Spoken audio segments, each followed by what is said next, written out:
moving chairs. Please be seated.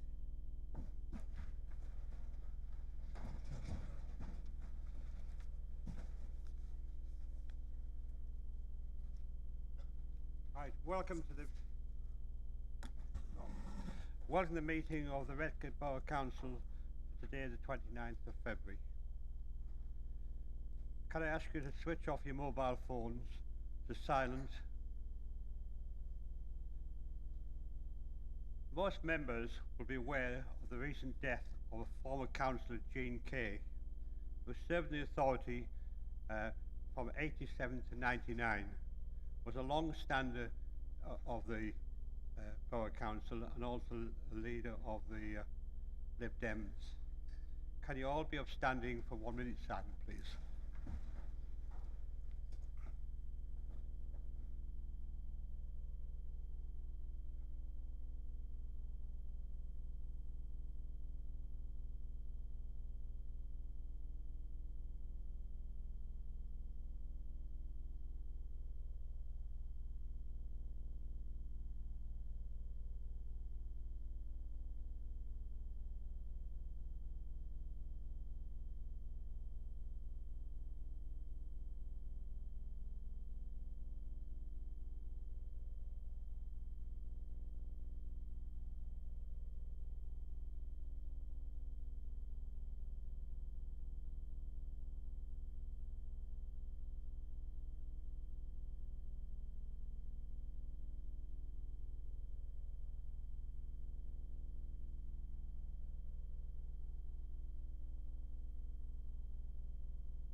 Thank you. Please proceed.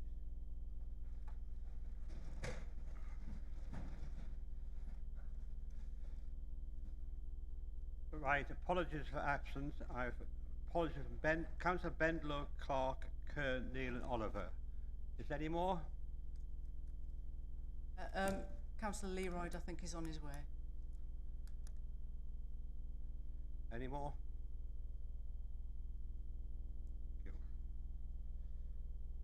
There's a declaration of interest form on your desks. If anybody got a declaration of interest, please put it on the form. Thank you. Item 3 is to confirm the accuracy of the minutes of the last meeting. Can I have a proposer, please? I'd like to move an amendment to the minutes if possible, Okay. and that's to replace myself with Councillor Laven on the arm houses, as long as there's no objections from the floor. We'll leave that later on the agenda. Okay, thank you. Can I propose that we accept the minutes? Oh, sorry, Councillor Thompson. I have an amendment to suggest on page 18. So 56.5. The question 5 was asked by Councillor Thompson, not Councillor Thompson.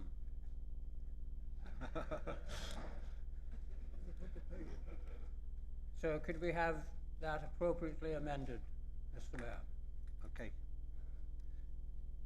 Can we accept that amendment, Councillor Quartermain? Yeah, sorry, Mr. Mayor, I've also got an amendment. It's on page 14. It's kind of a moot point, but it's there. It's paragraph 4, line 2. It says obstruction instead of abstraction. I think it can create a bit of confusion there. Yeah. It says passenger obstruction. That doesn't really mean anything. It could mean something to somebody.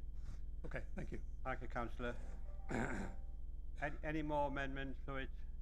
Right, can I propose that we accept the minutes with those 2 amendments, please?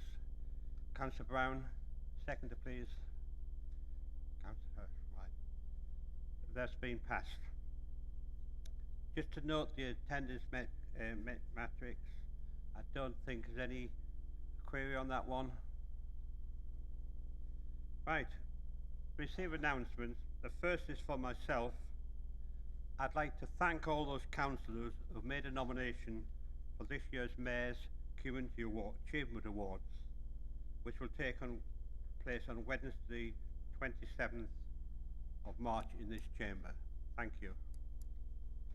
The second announcement is my charity ball will take place on Saturday the 27th of April at Gisborne Hall. All proceeds will go to my two charities, Footprints in the Community, provide food banks and a variety of services to help the isolation, and the Junction Foundation, which supports children and young adults. I hope you'll be able to come along, and I'd like to see possibly a table from each group, please. So I'll throw it up to the group leaders to come back. Thank you. Councillor Alec Brown. Thank you, Mr. Mayor, and we'll get a table. Thank you. Since we last met, we have announced the details of two great events for the public. Elite level cyclists will return to our borough for the East Cleveland Classic in April. We will host both the men's and women's races, which will start and finish in Saltburn and go through East Cleveland.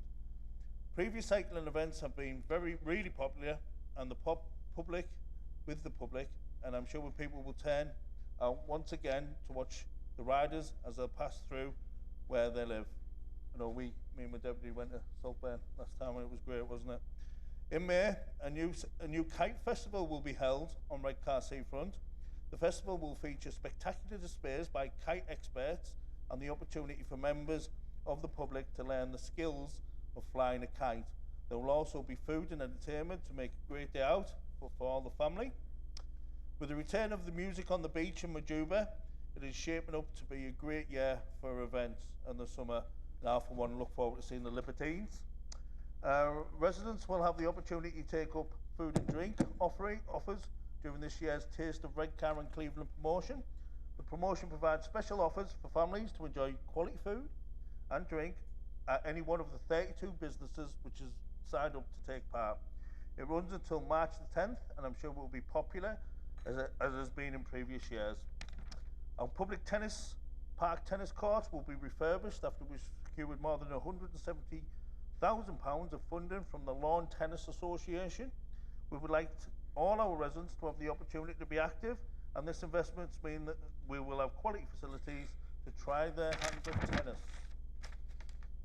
Our staff will be working hard to restore the Saltburn Cliff Lift tramway, as I'm sure many of the Saltburn councillors will be pushing us to make sure that's done and back to work in order. Members will be aware that the fire last month, which badly damaged the tramway, we've now had the opportunity to assess the damage, which is as serious as first feared. It will be an extensive job to restore the tramway, and it is too early to say when it will reopen, but we will aim to have it working as soon as possible. And again, you can be rest assured that the administration will be keeping a very close eye on developments with the tramway. It's so important to tourism and the people of Saltburn. Finally, I would like to praise our staff who have once again taken decisive action to keep the public safe. Our colleagues in Trade and Standards investigate the sale of illegal cigarettes, tobacco and vapes, and this led to two businesses being closed down. A great deal of work goes into these investigations.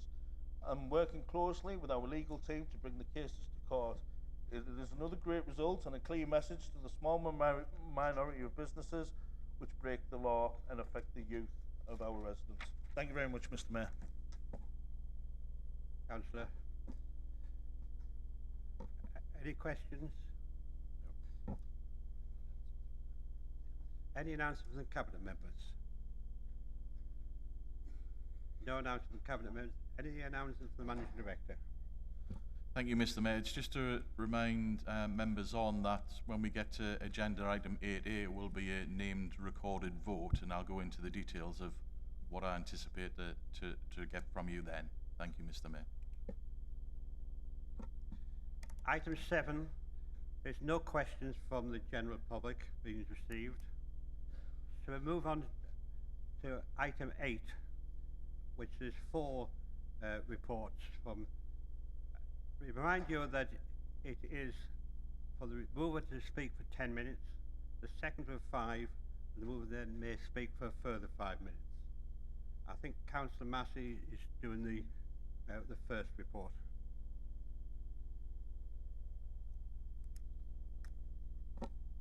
Thank you, Mr. Mayor. I'm moving this report, and Councillor Brown is going to second, I believe, and reserve his right to speak. So here we are again. For some of us who've been here for many years, and this is the latest in a long line of challenging budgets that this local authority and our neighbouring and national partner local authorities have also had to set over the last, 13, 14 years. This is our final budget report. It's gone through extensive consultation, as it always does. We took this to Cabinet in December. We've took it again to Cabinet in February. It's been through the scrutiny cycle on both occasions. And I'm pleased to say that there's been a wide range of member involvement throughout that period, and even prior to that period. We held budget challenge and transformation sessions, which a number of members in this room from all parties and none attended. We also held 2 budget conferences, 2 all-member conferences. So I'm pleased that the budget that we have today has had an awful lot of input from both sides, all sides of the aisle. The challenging position that we have today is even worse than it was when we first set the draft budget back in December last year. So effectively, we are £2.2 million further away from where we were in December. Thankfully, the government has provided some funding to help mitigate the impact of some of this, but we still think that even with the 1.5 million that we may get from government, that we're going to be £0.7 million short, which we'll have to find in year. So this budget sets out, in terms of its recommendations, a 2.99% council tax rise, a 2% increase in the social care precept for adults, additional premiums for long-term MP properties, a business rate position of £41 million, of which the council share is roughly half, a required council tax amounts for the borough, the required council tax amounts, our investment programme, all the way up to 28-29, a reserve position of 5%, a refreshed treasury management strategy, and the flexible use of capital receipts. There's a lot of technical detail in the budget, but I want to pull out some of the salient points. In essence, why are we in this position? Why do we have these conversations every year? Why did Councillor Nightingale say very similar things that I'm going to say today last year? Why have previous cabinet members said very similar things? Because local government in the United Kingdom is chronically underfunded. It has remained so for the best part of a decade. The Local Government Association, which is an apolitical body that looks after member councils such as ours, predicts that there's a £4 billion gap in terms of local government funding. Local government as a whole is £4 billion short of what it should have to provide the services that our community needs. The other major event that's happened in the last year that has given particular pressure this year is inflation. In the Consumer Spending Review of 2021, it was predicted that inflation would hit a high of 4%. We know now it hit a high of 11.1%. That's impacted our communities out there, but it's impacted us in here too. All the council's goods and services, some of our contracts, some of our wages have also had to go up by similar amounts. It's caused an extra strain on the budget. We also know that children in our care is an ever-increasing financial challenge to the council. That's not to say those children shouldn't be provided for. They absolutely should. It's a moral and a legal right. But the number of children in our care is now 403. It's almost an all-time high. It's gone up about 100, maybe 90 in the last 2 years. And the very basic maths that I've shared with some members who've had conversations with me this week has been that we predicted that the average cost of a child in our care would be £250,000. This year it's gone up to £350,000 on average each. We have 403 of them. It's a tremendous strain on the budget. That's not to say those children shouldn't be looked after. Once again, they absolutely should. We also know the living wage, which I think is a wonderful thing, both the Redcar and Cleveland living wage that we have here, but also the national living wage has also uplifted the lowest paid in our societies. We predicted, as did other councils in the UK, it would go up to just into the £11. This is the government's living wage, not the foundation living wage or the council's, which is slightly higher than the government's wage. But actually, instead of being 11.16, which we and other councils predicted, it's 11.44. Again, those members of staff deserve that pay, but it has a financial impact on the council. There's a medium-term financial strategy built into this budget. What we are approving today is the 2024 to 2025 budget for this local authority, but we also look ahead and have a 5-year medium strategy, but the budget is an annual decision. So you may recall, those who were here last time around, that the budget last year had a medium-term financial strategy, which also expected to put the council tax up 2.99% and put a 2% adult social care levy on. So we are continuing on that path because no alternatives have developed over the last financial year to allow us to go on a different one. We have a £2.2 million budget gap despite the work we've already done and despite the work that we plan to do. You'll notice in one of the appendices, Appendix 3, it talks about some of the service investments and service cuts that are effectively going to be needed. That's a huge challenge moving forward. Even after doing all of that, we still will be short.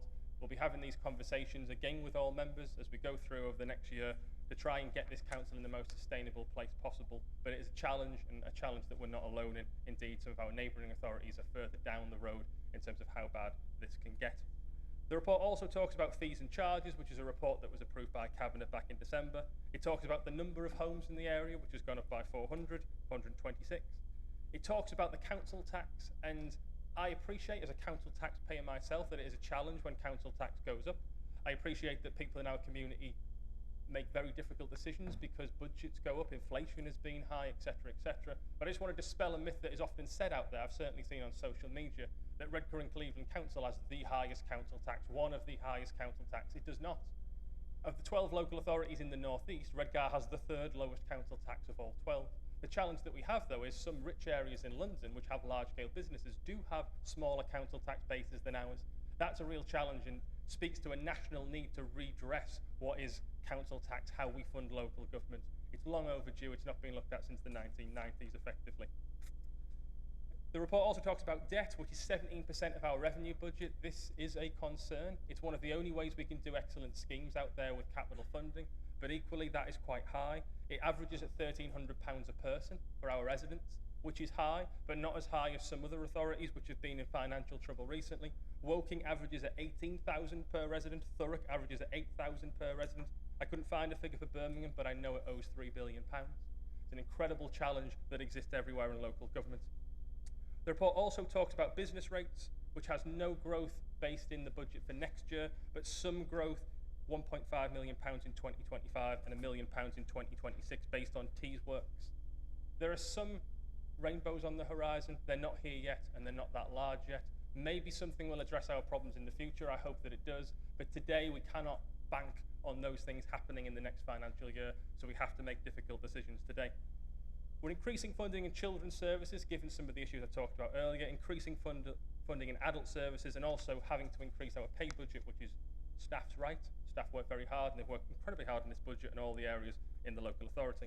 The report talks about capital investment. It talks about in Appendix 3 the cuts that are needed, 7.5 million the next financial year. Effectively, we are in this worst position, like I said. It's been 13 or 14 years of this, and even since December, things have sadly got worse.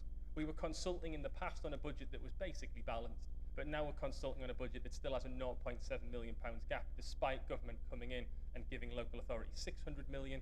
As I said, the LGA says local authorities are underfunded by 4 billion. So it's gone some way to meet our gap, but it's not gone all the way. It's gone some way to meet the nation's gap, but by no means all of the way. The report talks about the consultation that's taken place with the public. We've got 285 responses.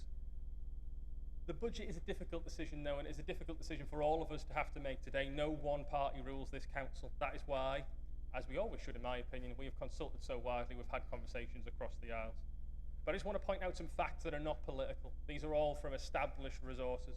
The Local Government Chronicle reported this week that 70% of councils this year will have to use reserves, and 2/3 of councils are planning cuts to neighbourhood or waste collection services. The Local Government Information Unit have reported that 9 out of 10 councils will raise council tax by the maximum.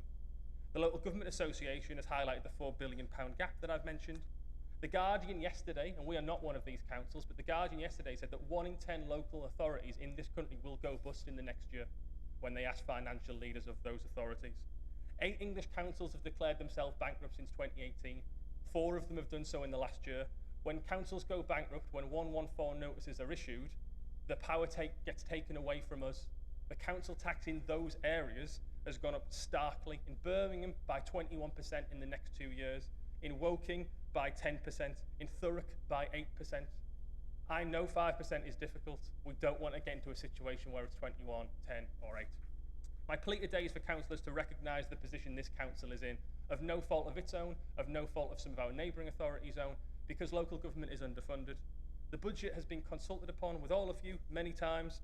We've had great ideas, we've had consultation, we've had transformation sessions. The Section 151 officer, Phil Winstanley, speaks to groups, asks for alternatives, will consider alternatives if they're brought to him, but my plea today is, if there is no alternative from you for this budget, vote for this budget. I've asked council staff over the last week to give me a cost for what it will cost this authority if this budget is not passed today. And that cost is £2.3 million. The reason it is so high is if we do not pass this budget today, the council tax bills that we would issue would not go out to our residents on time. They would be delayed by a month. This will mean the council will have £9.8 million less in its bank accounts to spend on goods and services. May also potentially mean we need extra staff to then print and publish those letters to send out those bills. It is a £2.3 million cost. My final plea is for members to put this council, its budget, its finances first. By making these difficult decisions, we keep these decisions in our hands. We don't get government in, we don't get council tax rises that are unaffordable for the vast majority of our residents. We don't want to raise council tax, we don't want to cut services, we don't want to increase charges. But in this financial climate, unfortunately, the answer to all of those questions, pleas and challenges is unfortunately we have to. As I've said, if there's no alternative to this budget, I pray that members here today pass the budget because we are in a difficult position financially, as are all of our neighbours. Redcar and Cleveland is not alone in this, but the solutions to Redcar and Cleveland's problems are in the papers that we have in front of us today, and I plead for you to vote for them. Thank you. I move the budget. Thank you, Councillor Massey. Does Councillor Brown as the seconder wish to speak? Mr. Mayor, is it possible if I can wait for some of the contributions and then come in, reserve the right? Can I do that? Yeah, okay. It's right. It's now open to members if they wish to speak.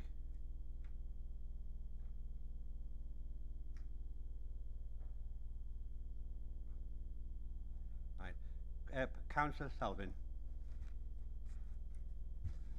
Thank you, Mr. Mayor. I would first like to thank the officers and staff who have prepared this budget for us today. We all know that it takes an incredible amount of time and effort over the course of the year, and for that, I know our group appreciate it. Mr. Mayor, at the AGM last year, the leader of the council stood up, looked us all in the eye, talked about how he wanted to work with each and every one of us, no matter our politics, to allow this minority-controlled council to function. This concept sounded great, but it didn't last long. In fact, it didn't last beyond the AGM, when it became clear that Labour and the Liberal Democrats had done a backdoor deal behind the scenes to close us out of everything. His contempt for the second biggest party in this chamber was for all to see. Ever since, we've seen the cracks appear, and today we will see for ourselves how united this administration is. Will the Lib Dems continue to prop up and support this Labour administration by voting for this budget? Or will they see sense, reject this budget, and finally call time on the marriage made in hell? The third option, however, is what Lib Dems do best, and that is sit on the fence and abstain in the hope that this budget gets through so that they can claim that they were no part of it. Let's not forget, though, they are a large part of this administration and they support it every day. Any abstention from any member of this council, from any member of the Liberal Democrats today, is allowing for Labour's appalling budget to be passed. Mr. Mayor, even though we have a Lib Lab coalition in all but name, the leader has continued to tell us he wants us all to work together for the benefit of this council.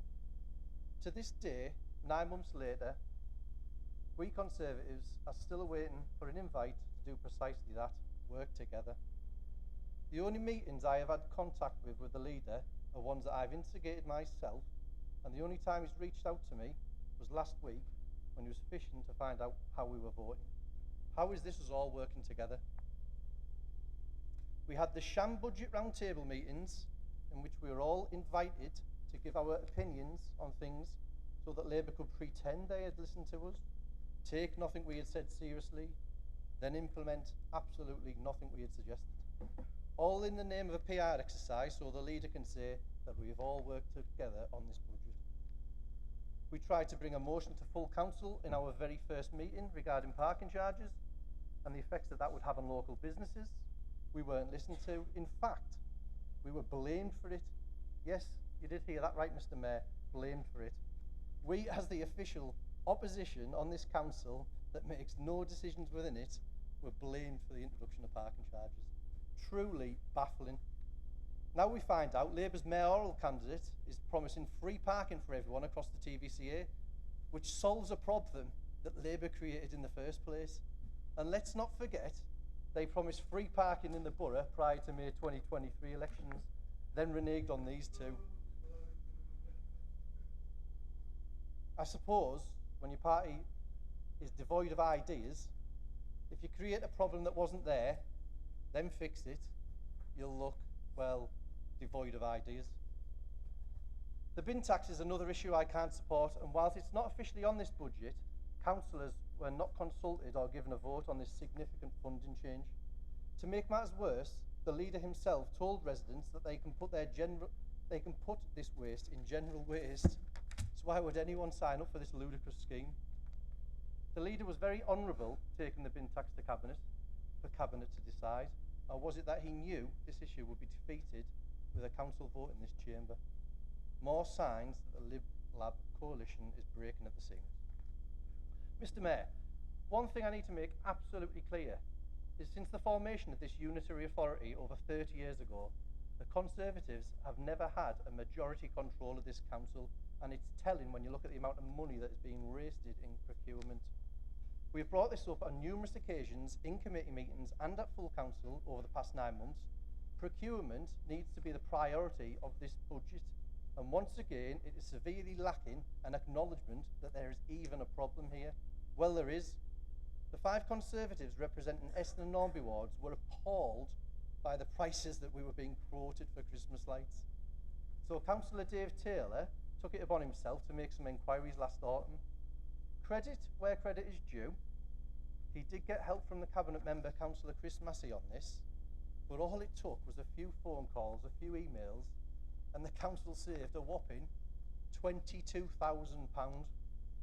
Now that is teamwork, and that is how you solve problems in this council, when we work together.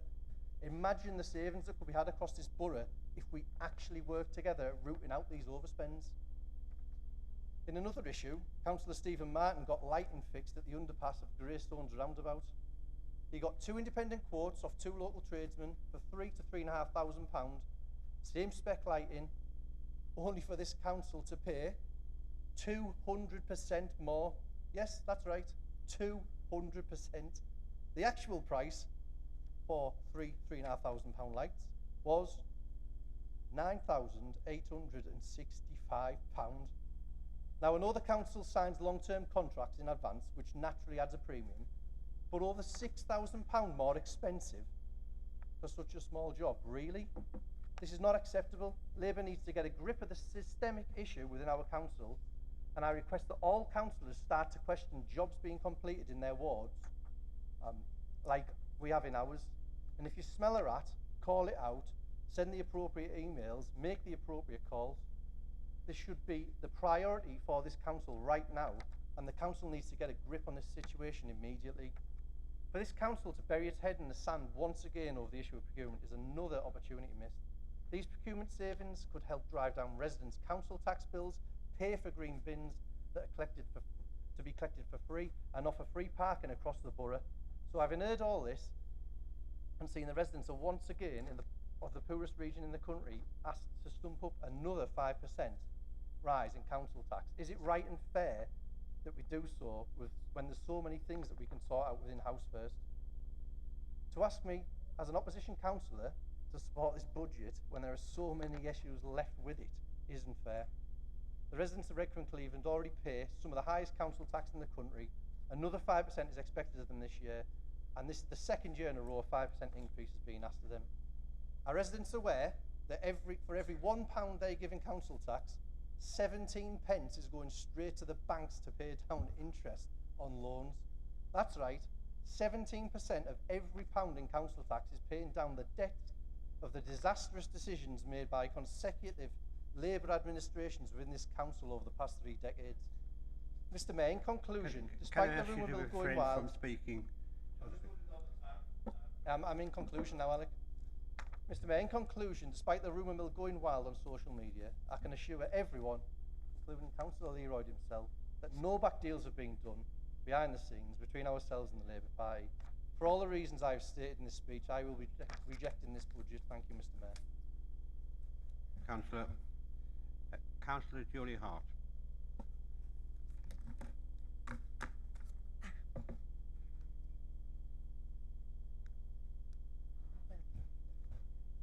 Thank you, Mr. Mayor.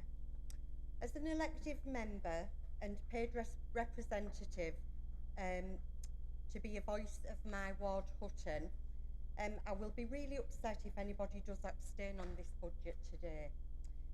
We are either in favour of this budget or we are not.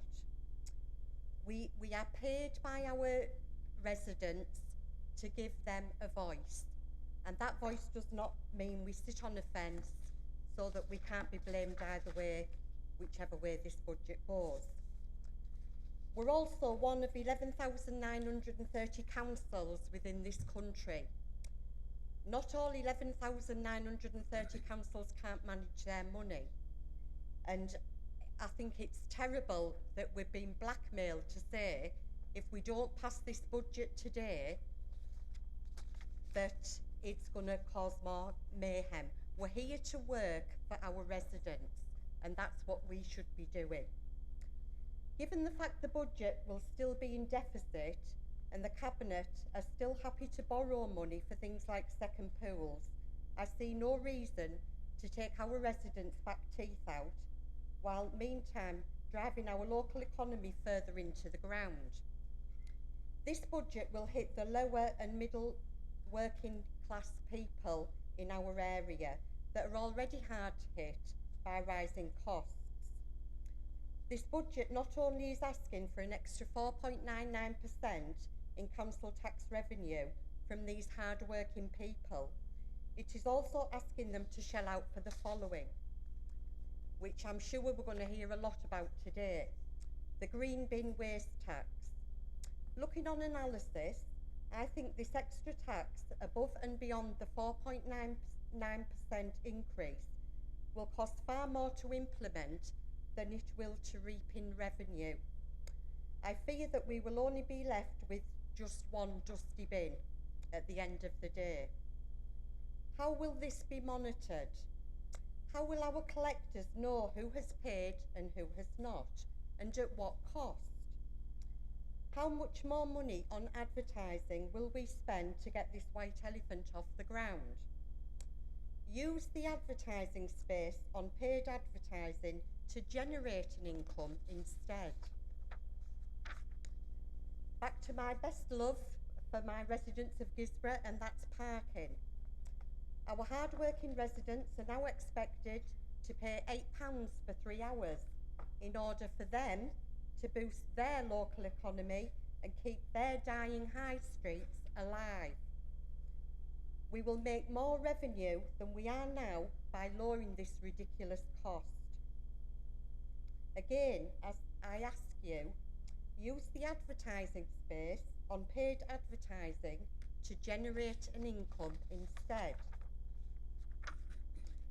We need a clear way to check what we are paying for works, and as Councillor Selvin has said, we can do far more with our procurement. Thousands of pounds could be saved by scrutinising these payments rather than just letting things go through under £10,000. And I also think we should be looking at these things on our scrutiny committees. We do not need to be frightened to challenge the cost of services that seem to be taking our back teeth out. If we look back in November, there was a fee agreed for just under £250,000 for one child for a 14-week placement period of an apprenticeship. And I don't begrudge the child the apprenticeship. But what I do begrudge, when we were 9 million in deficit, that for 1 year you would be equating another £1 million on top of that for one placement. It's not good housekeeping. Can I ask you to start concluding, please? Yeah, I would like to see empty and part-use buildings let out and used to full capacity in general income services pooled. A vital service like our libraries that are a lifeline and a social hub to many cannot possibly be removed, and instead we should be utilising those buildings, renting out rooms and making them more economical. Thank you. Thank you. There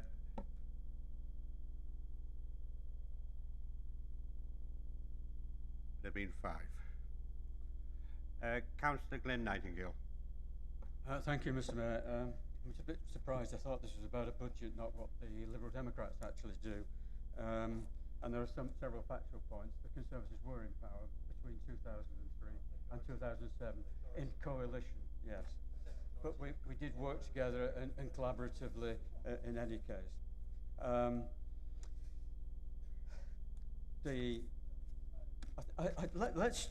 Let's just look at what the real issues are in this particular case.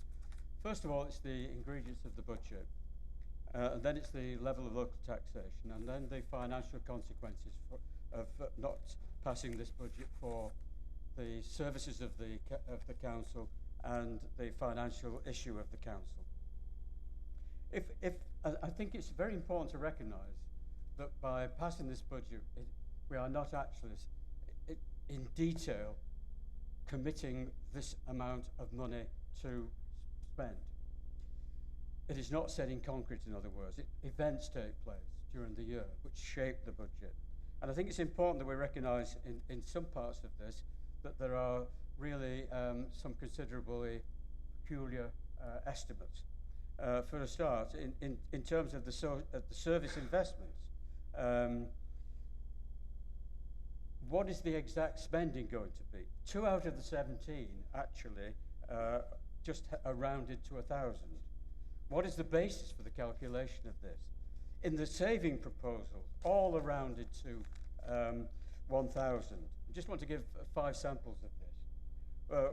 What is the basis for the calculation for the income from fees and charges? What's going to be the response of the public to the increases in the charges? Secondly, there is an item that says reviewing opportunities at Kirkleatham Museum. What does this mean? What's the outcome going to be of this particular review? There's a 200,000 cut in smoking cessation. All of this is going to be cut, or what was the figure before that? And of course, this is also linked to the health improvement issue, which is part of the next issue, which is about the £250,000 savings of the review of the offer, which it says, review the offer provided by community development and the health improvement teams. Who made the offer? What does it mean? It's been widely criticised that we're going to be joining the CDOs and the health improvement teams together. There's a 200,000 review of the planning funding. What's the likely outcome of that? So it's very important to recognise then that, and it's crucial in terms of how the budget will be implemented, never mind the unforeseen circumstances that might arise. Next, and I think it's very important to recognise the points that were made by Councillor Massey about the consequences of failure to pass this budget. No one here wants to have the consequences that were mentioned by Councillor Massey. And I think several of the points that he made were the ones I made last year when I presented the 2023 budget. I think it's said that 20% of there's a 20% council tax increase in Birmingham. Do we want to go into that situation? And I think we've got to recognise then that there are practical issues that we have to deal with if we do not pass this vote. And the political consequences that would arise here, it would effectively mean that there's a vote of no confidence in the present administration. That's up to members to review. But it is absolutely essential that we provide the council with the resources, and this leads to the council tax increase. 90% of councils in the country are actually going to be increasing their council tax by the maximum amount. Can you just start less bringing than to conclusion, 5%. please? So I think it's important that when we're making these decisions, we recognise, first of all, the reality, not the unreality. Secondly, the practical problems that we're facing here and avoiding tolerating chaos. And secondly, to make a rational decision in terms of providing the resources that the council needs in order to do the job, rather than taking populist positions, which are so easy to take, and in the end, ultimately, lead to the sort of problems that people like Liz Trussface and the previous councillor, Prime Minister Mr Johnson.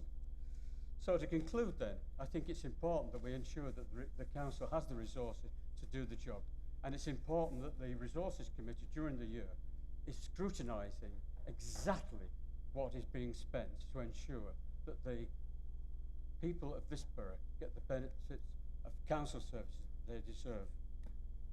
Thank you.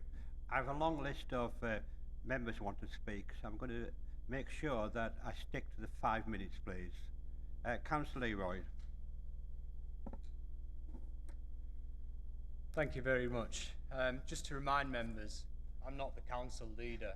The speech from Councillor Salvin would make you believe I'm the leader of the council, but in fact, I am not a member of the council, a leader of the council. I'm just going to mention in terms of we're in a situation where our children will have a lower standard of living than we have. And this is the result of austerity, prolonged austerity over the last 14 years. We're now in a situation where 5 families in the UK own more than 70% of the population. This is unacceptable. At the same time, the signs of austerity are all around us. When I was a member of this council back in 2011, there were over 1,000 members of staff. The corridors were packed. You would get coffee, sandwiches at the door. Now you don't. And the problem is with this group here, and I'm not going to get into a situation of party political red versus blue versus yellow, because I think the people have had enough of that, right? What I'm going to talk about is there's a misconception in this corner of the room between economy and finance. You think that running a council or running a government is like family finances. Now, I've not been in this situation, but imagine you were, where your family finances are sliced and sliced and sliced over the years to the point where someone comes along and says, you're just badly managing your finances. Let me take away that cooker. You're just badly managing your finances. Let me switch off the lights. Because that's the situation we find ourselves in. Here, today, we can either vote for more austerity, which is what Labour are imposing, but the Labour group are imposing that because they're being told to do it by the government. Because the alternative, and if we vote with yourselves, the Conservative group, is between a 10 and 20% council tax increase. Yes, it is, because we've seen it elsewhere, and that's what happens when a section notice is served. We mustn't lie to the public. We must be honest. Now, the situation that Councillor Hart raised with regards to, and I know she runs a small business, and I know there are others run small business here, but the reason why people can't afford to go in the shops is because their livelihoods, their own work conditions have deteriorated over the last 14 years to such a point where they don't have the expendable cash. They don't have the expendable cash. There's a lucky few who are richer today than they were then. That is the situation. The middle class in this country is shrinking. And if we continue to attack the middle class through austerity measures, which only serve the very richest in society, and we continue to increase inequality like we are at the rate that it's increasing, and we're responsible in this council chamber for these decisions as well, because we are part of that establishment making their decisions, then what will happen, I'm talking economics here, please don't talk over me, what will continue to happen is the middle class will decrease and decrease and decrease in size, and it will lose its spending power. Now, I just want to touch on one final point, and it's this, because I saw it in a report, Mr. Archer's report, when he first came to the council, and it was this idea that Tees Works would save us. And we heard there from Councillor Salvin where he talked about £22,000 being saved with regards to lights, or we looked at this procurement object. Again, just slicing the salami. I would remind him that over 125 million of money that was destined to come to this council from Tees Works won't, because of your mayor, who you're supporting's building of an oligarchy. That's what's happening, rewarding rich individuals rather than rewarding the taxpayer. We are having this is being imposed on us today by the Tees mayor, and we all need to be a bit braver in saying it. He should have handed down money to this council. He should have been a more successful businessman and negotiator, and he's been the poorest of the poor. And that's why today, people who can't afford the bills are going to have to pay a higher council tax bill. And those who are unfortunate and can't afford to pay the council tax bill in the first place will then see services reduced. So I'll be abstaining, and the reason why I abstain is nothing to do with yellow supporting reds. The reason why I'm abstaining is because back in 2012, I made a pledge that I would never support austerity, and it cost me a cabinet position, and it cost me, if I wanted it, a political career, and I was thrown out of the Labour Party in the end. And I stick by that decision today. I will not be voting with austerity.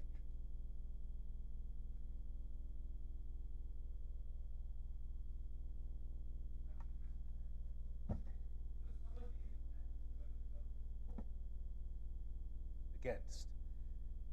None of us are going to abstain. But if this situation, one thing we agree on is that we can't go on as we are. If this situation continues, where are we going to get the new councillors from? Who would want to sit here? If you consider what this is like, what it looks like and sounds like from the position of a new councillor, they take the concerns and the hopes and the complaints of their communities and they get themselves elected and they come here to do something about them. And then what do they find? They find themselves here today. And they're asked to continue that process of putting up council tax and voting for cuts. And then they find out that some councillors are intending not to vote either way, but to do that weak and watery thing called abstaining, to remove themselves from the most important decision that we make concerning our residents in the whole year, in order apparently not to get the blame. And if they show more backbone than that and decide to vote against the budget, well, then come the threats. The threat that individual councillors can be held liable, personally liable, if they obstruct the budget. That the government will send in commissioners and will take away those newly earned democratic powers that they've just received. It has been an extremely difficult time for the independent group. We've had a very tense sense of responsibility in discussing this budget. And I think really in the future, if we have to have that sense of responsibility for whether the budget is going to be passed or not, then we also need rights. We need detailed information about decision making when we ask for it, not half a year, or a year and a half afterwards. And we need a say in decision making. I think it's hard, perhaps, for some of the executive to come to terms with the fact that there are 33 councillors who are not in administration in this council. My own reasons for reluctantly supporting the budget. I've talked to Councillor Brown. We've put our doubts and our objections and our concerns about the budget, and I'd like to thank him for making a start in the direction of addressing those concerns and our requests. Obviously, I can't make him keep his promises, but he knows as well as I do we'll be back here again next year. I also feel that if the budget fell, that the budget that would have to be brought back within a week would not look very different. The only thing that could be different is that it would have more cuts in it that most members would not want to vote for. And I don't think that would resolve the situation. And I feel it wouldn't be much different because of the conversations I've had with the Chief Finance Officer in terms of what he's prepared to accept. Also, I think the political makeup of this chamber now means that there is no other group or combination of groups who would be prepared to work together that could get a budget passed. And so I'm keen to avoid the chaos that would result. But to any councillors who are planning to abstain, I would say that if you think you'll avoid getting the blame, think again. Look what's happening in Birmingham now. Those councillors this week are being forced to vote on a 10% increase in council tax this year, a 10% increase next year, and £360 million worth of cuts, which is almost our entire budget. And if they don't, then the staff won't get paid. Can you come And to a of course, conclusion, please? they are blaming the government.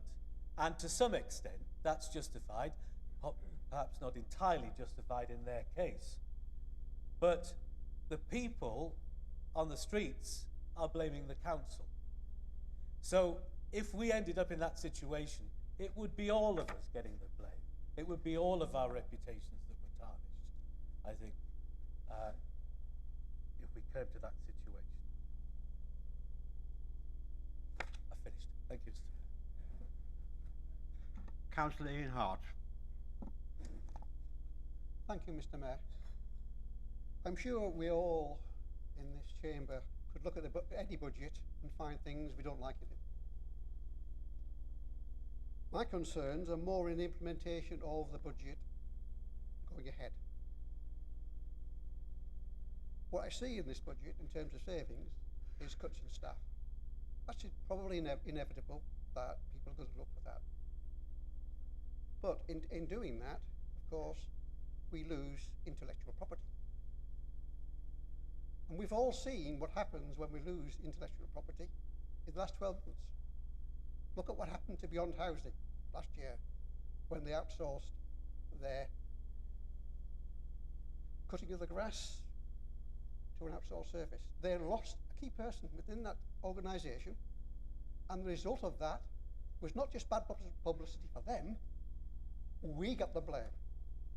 Because people outside of this chamber see us as responsible just for anything Beyond Housing does as we do.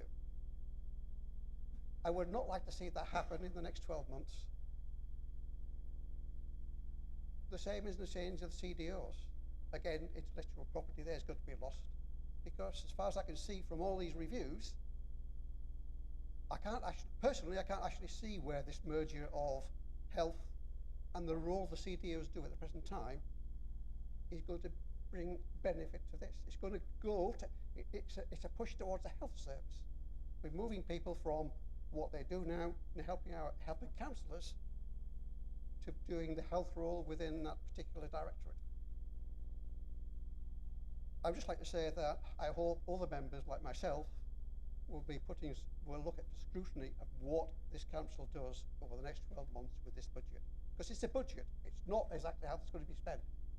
But the consequences of those decisions can be bad for us as a group, as councillors, and for the authority. Thank you. Councillor Davis. Thank you, Mr. Mayor. I was just having a moment there, listening to the end of that speech from the last councillor, because I was quite positive he was chair of one of the scrutiny committees, was he? No, vice chair. Anyway, just thought what he'd been doing for the last 12 months, scrutinising. I think Councillor Massey picked up on one of these points here, but I'm going to read extracts of it just in case no councillors have read it. So the LGA and obviously the LGIU have sent out some notices this last few days just to councils and councillors, warning of council bankruptcies. More than half of council chiefs saying that they are likely to go bust during the next parliament unless funding changes. 9% of councils are likely to go bust this next financial year, which is 14 councils in this country.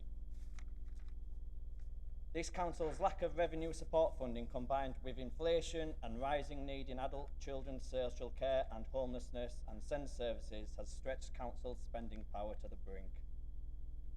This year's State of Local Government Finance report has revealed that there are desperate, ruinous financial situations in all local councils nearly. Cutting services and borrowing more money and spending reserves year after year is completely unsustainable. Our citizens are being failed year after year. With half of councils warning that they are at risk of bankruptcy within the next parliament, it is no longer possible to blame individual councils' governance issues.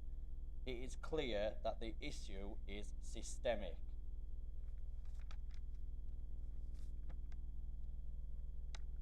To this council, and I mentioned it the other day when we had a session with the leader and with Councillor Massey, that this council seems to have a medium-term and long-term boom or bust culture based on tease works.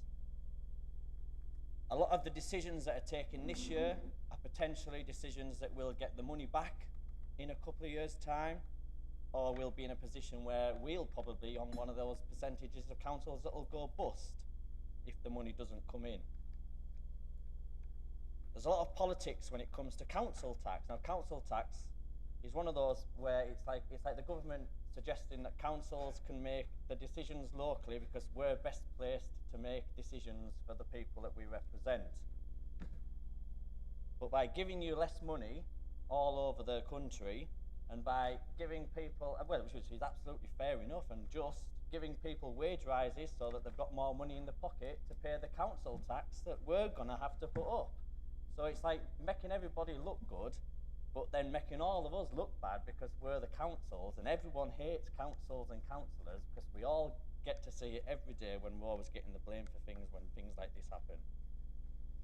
It's all politics, as they say. Now, we all sat here again in the members' conferences and we were all given ideas out there, and some of us got the information back about what some of those suggestions were that we were going to put in, and I haven't seen, and I mentioned it the other day as well, I haven't seen anything that was in any of the suggestions put forward into this budget for this year.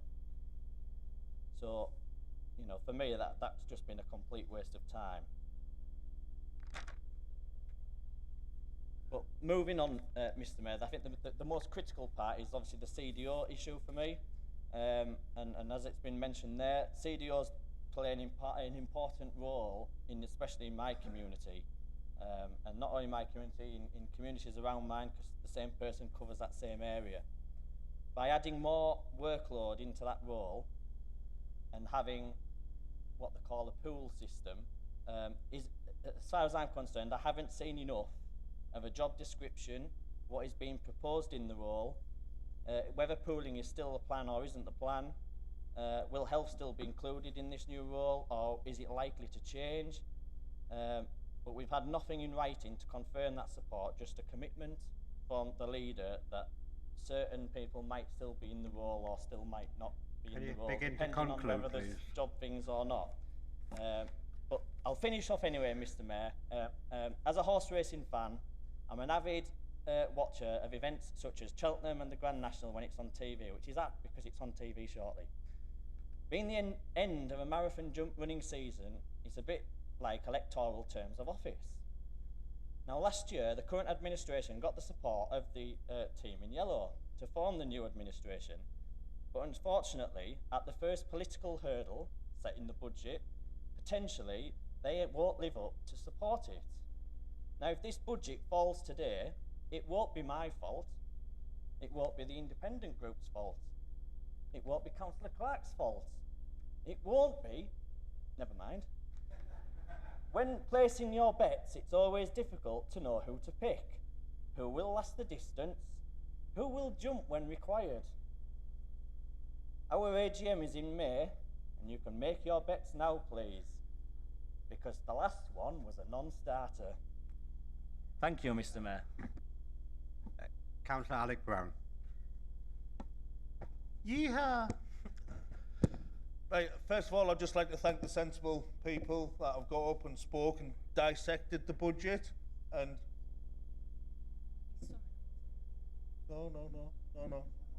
and have dissected the budget and talked about the reasons why or why they can't vote for it. But what we witnessed at the first speaker, the leader of the Conservative Party, was 10 minutes of populism, 10 minutes of party before people. There was 4 minutes attacking me, 4 minutes attacking the Liberal Democrats, a minute of blabber, a waffle, and a minute of talking about Bob the Builder who does electric lights for £3,000. That's the Conservative answer to 1 in 10 councils around the country going bust. The LGA, the Local Government Association, issuing warnings about public spending. And your answer, Paul, is Bob the Builder in Ested who can do electric lights for £3,000. That's the alternative. Across all these papers, there's not an alternative budget from you. Voting against this budget when your own government are telling us to raise money locally because they've spent it all on PPE and contracts to people that don't exist, and your alternative budget is to try and talk about car parking that the mayor stopped and our mayor, if elected, will renew, and garden waste, and Bob the builder in Eston who does the lights for £3,000. Gallery, this is what the council has to put up with. Populism like that. No alternatives, no sensibility. You're talking about a £3,000, as you've heard from the LGA, from Councillor Massey and Councillor Davies. The low-lying fruit just doesn't exist anymore, Councillor Salvin. Blaming mismanagement or misspending of funds isn't good enough. It doesn't wash with the public anymore. If you look on social media, a lot of people understand. This is why the Conservatives are losing by-election after by-election after by-election. And this is the reason why they're going to lose the general election, because they're bringing politics before people. None of us here want to make any of the decisions in this budget, but we understand that children, elderly people, disabled people, families struggling, as Tristan Leroy mentioned, will struggle if we don't make difficult decisions. I make a plea to you and to all the councillors, put people before politics. Councillor Quatermain. Thank you, Mr. Mayor. Austerity has already taken toll on our community. Since assuming my role as councillor in 2015, I've witnessed the steady erosion of hopes, aspirations, and opportunities for our residents, businesses, and infrastructure. We used to call it shaping our future. I called it shaving our future, but in truth, it's been more than a shave. Our workforce has been halved, vital services have been slashed, and discretionary services have been drastically curtailed. But amidst these challenges, we must not lose sight of our duty to protect those who depend on us most. While none of us relishes the prospect of raising council tax, we must confront the harsh reality that ensures essential services continue to run. Fees and charges can only stretch so far, and government funding simply does not cover our costs. I urge councillors to approach the decision making here today with open minds and a shared commitment to our civic responsibilities and as corporate parents. Our primary goal above all else is to safeguard the well-being of our residents and preserve the essential services upon which they rely. Not passing a budget is to ignore the responsibility we are entrusted to do. We find ourselves at a critical juncture. In fact, we are coming to a head, grappling with financial challenges that have become all too familiar to us and councils across the country. Since 2010, austerity measures have inflicted deep cuts to central government funding, leaving local authorities, including our own, in an increasingly precarious position. The stark realities are that government funding to local councils has plummeted by over 40% in the last 14 years. Meanwhile, the demand for adult social care has surged to unprecedented levels, placing immense strain on our already stretched resources. And just a month ago, Michael Gove and the Levelling Up Department underscored the expectation of a maximum 4.99% increase in council tax across the country. Sadly, we cannot ignore this instruction because the consequences of non-compliance are dire, as evidenced by the alarming rise in Section 114 notices issued by councils teetering on the brink of financial collapse. Not passing a budget leads us closer to this reality. Going bust used to be rare until recently. Perhaps many of you may not even have heard of what a Section 114 is, but it's becoming increasingly commonly used to describe a council's financial distress. A Section 114 is a report from the council's finance officer that they believe that an authority is about to incur expenditure that is unlawful. It's really important as councillors that we understand this and the consequences. Councils are legally bound to balance their books, so the issuing of a Section 114 notice is a last resort. Since 2018, there have been 12 Section 114s declared by 8 English councils: Croydon, Northamptonshire, Nottingham, Slough, Northumberland, Thurrock, Woking and Birmingham. Many others have declared they are likely to go the same way in the next 5 years.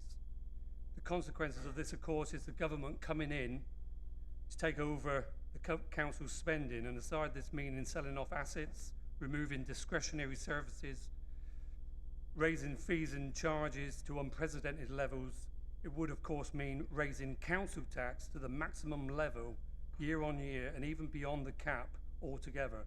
4 of these councils, Birmingham, Woking, Slough and Thurrock, have been given special dispensation by the government to raise council tax beyond the cap. Year on year, these authorities see the maximum rise. Can I ask you to conclude, please?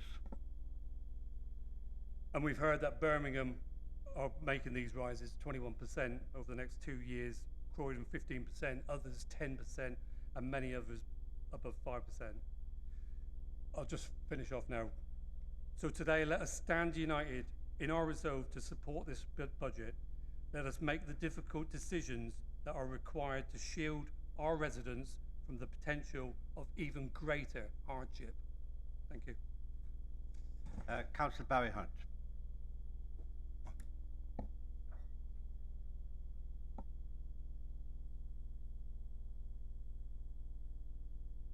Well,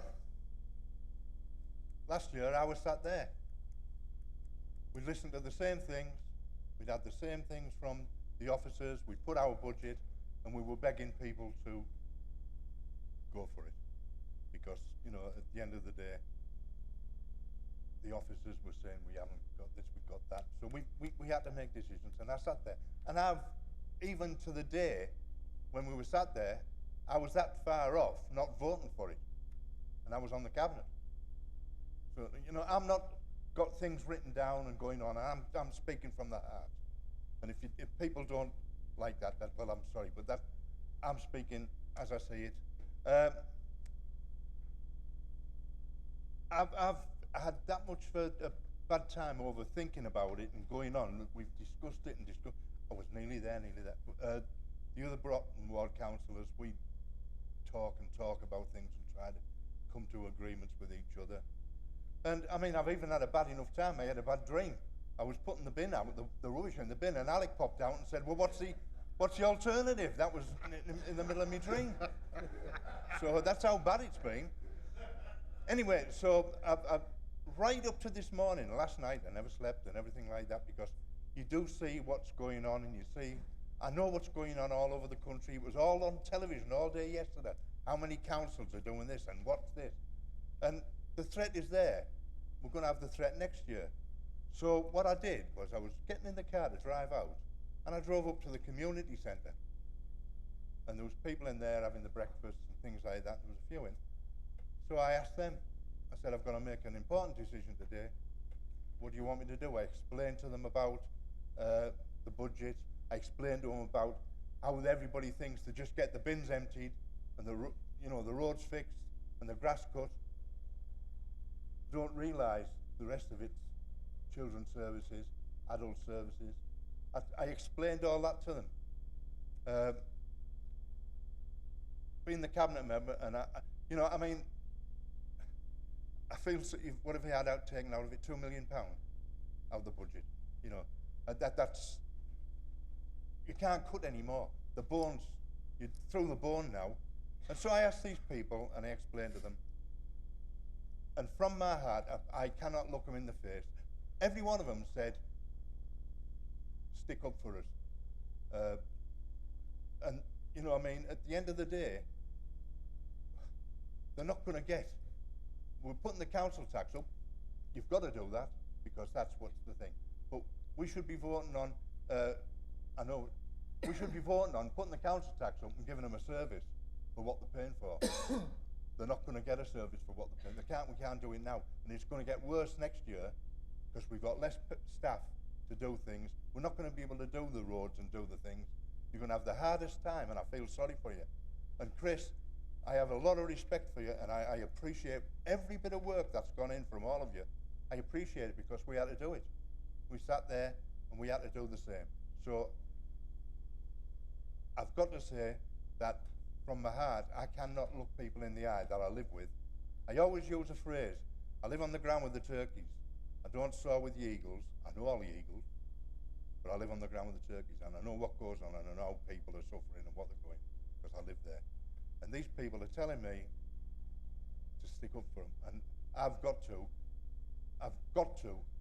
go against it. I'm sorry for that reason, that I can't look people in the eye and not give them what they're paying for. You wouldn't walk in a shop and pay a lot more for what you were getting half the pie that you used to buy.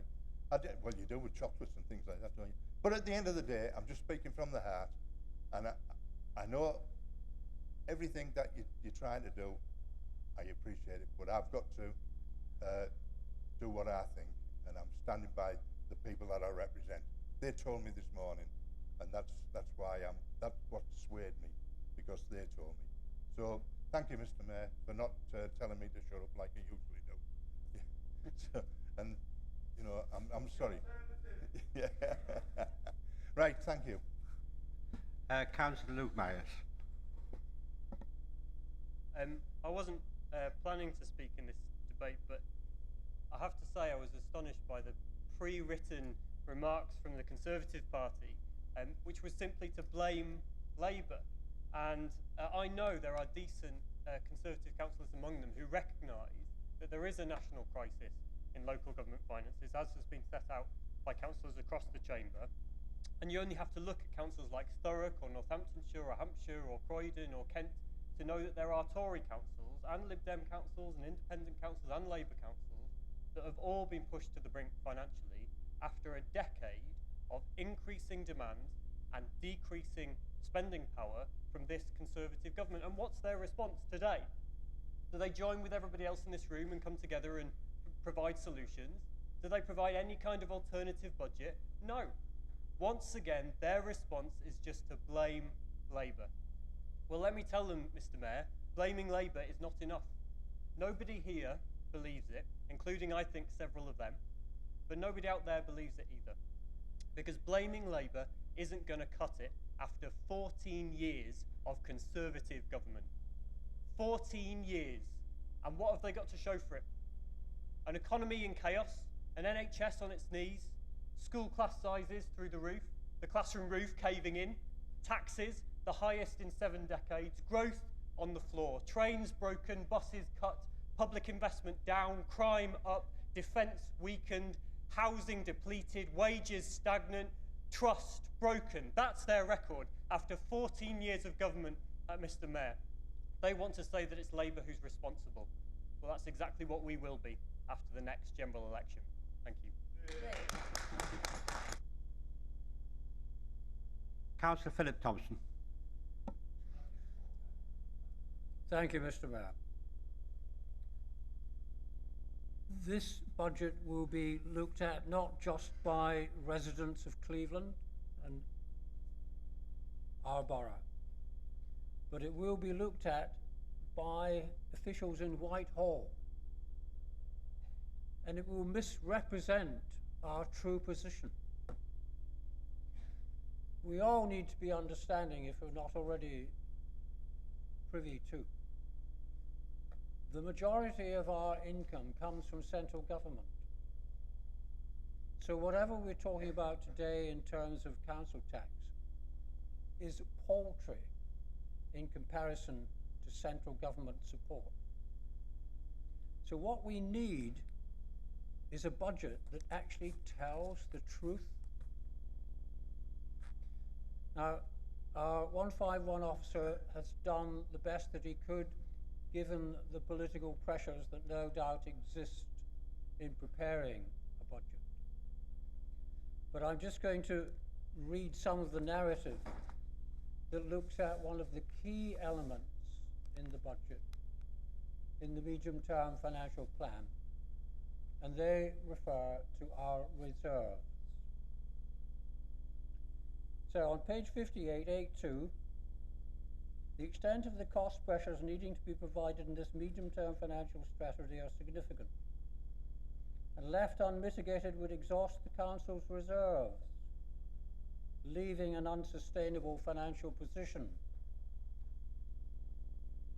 Funding levels still fall well short of addressing the pressures. It is extremely important for this Council to recognise the low level of reserves it holds. Reserves will need to be used to fund the level of overspend against the 23-24 budget, and to facilitate the delivery of elements of the 24-25 savings programme. There remains a significant level of uncertainty and risk regarding the assumptions underpinning the MTFS, particularly within demand-led statutory services. The Council's financial position has been extremely challenging over the last 2 years, which has seen a significant depletion of reserve levels held. So what are the details? Simply, we only have circa £7 million of reserves which will be available to provide a degree of financial resilience against the MTFS position from 24-25. 7 million.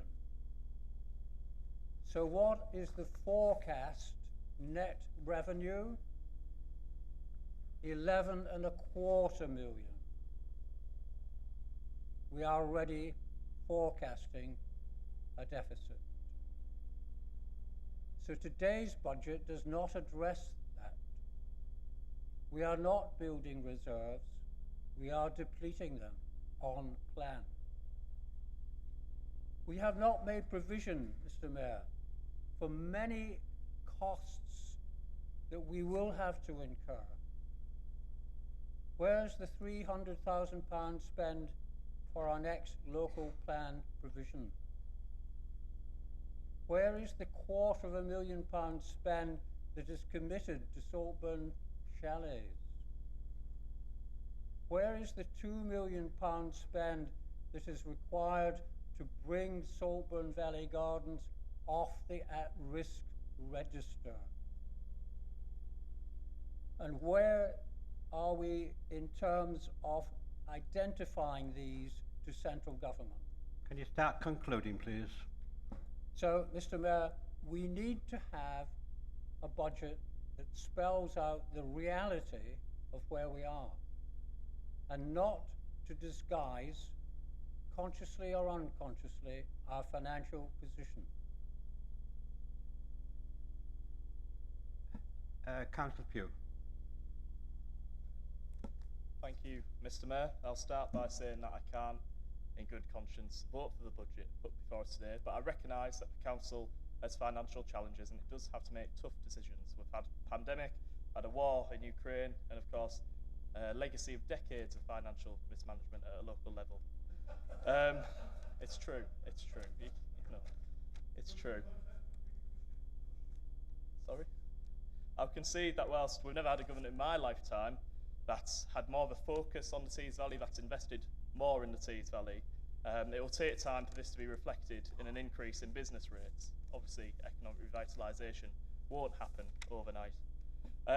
Tees Works and business rates has already been mentioned, and I know it doesn't address the issues today. This is, for the future, but it's been mentioned. So if, let's look at the facts set out in the independent investigation.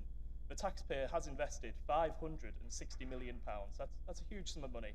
But we get around 250 million of this back, give or take, as it has been borrowed from organisations like the UK Infrastructure Bank. We can expect to get at least 1.3 billion from business rates, and that's with 17% of the site occupied by contract. A further 40% of the site is at heads of terms, we can expect that to bring in an additional 1.4 billion in business rates. These are huge sums of money. With 57% of the sites either under contract or heads of terms, we're talking about 2.8 billion in business rates. Now, obviously, that doesn't all come to this authority. 50% of that will come and fill this council's coffers. And this is over a period of decades. There's still 43% of the site left to be occupied, so who knows how much we're set to receive on top of the figures I've just outlined. The reason I bring this up as well, obviously it's been raised already, but a Lib Dem councillor last week said the mayor had squandered taxpayers' money.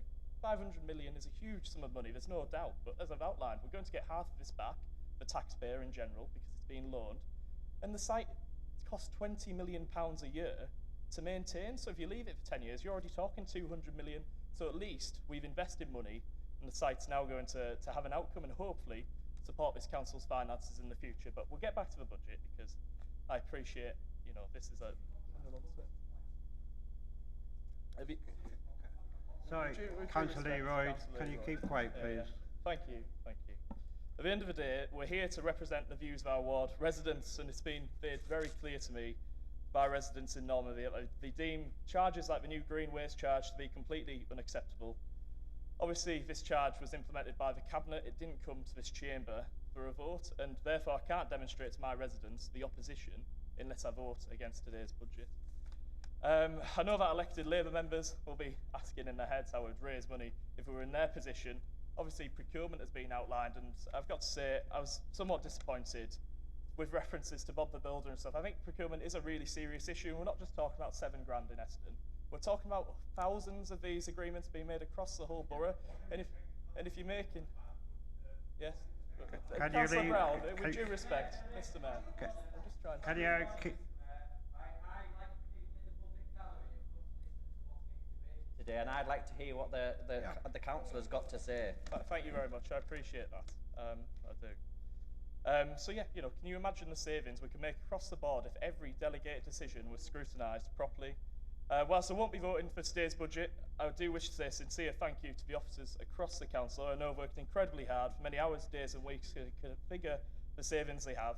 And also credit to some of the Labour members who've spoken today, who've spoken eloquently and have outlined their position well. And you do deserve credit for that. I'm sorry that today I won't be voting with you. Thank you very much, Mr Mayor. Councillor Billthorst. Okay. Well, nobody agrees with putting council tax up, do they? Nobody agrees with putting it up to the maximum, as we're having to do here. Nobody agrees with reducing services that are illustrated in this budget. But if you're not in favour, or if you plan to abstain for that matter, what's your alternative? What are you suggesting? What do you think we should do? It's just disingenuous to just vote against or to abstain without suggesting an alternative. And of course we're in this position due to Tory austerity. It's a fancy word, isn't it? I call it cuts, really. Cuts that have fallen disproportionately on local authorities, and in particular, especially local authorities like our own here. In 2010, the rate support grant accounted for about half of the revenue budget. In the following decade, due to these austerity cuts, it was reduced to almost zero. So we saw council tax going up significantly, but the budget was cut, and that has consequences. Half the staff gone. Real job cuts, real cuts in services, real people's lives, and all the knock-on effects for our communities. So we've got a choice today to support this proposal or suggest an alternative, or I suppose face sequestration. We've got to make that choice, and I've not heard any alternatives. It's as simple as that. Thank you. Councillor Steve Kay. There you go, Steve, you're on. Kay, did you say? Yes.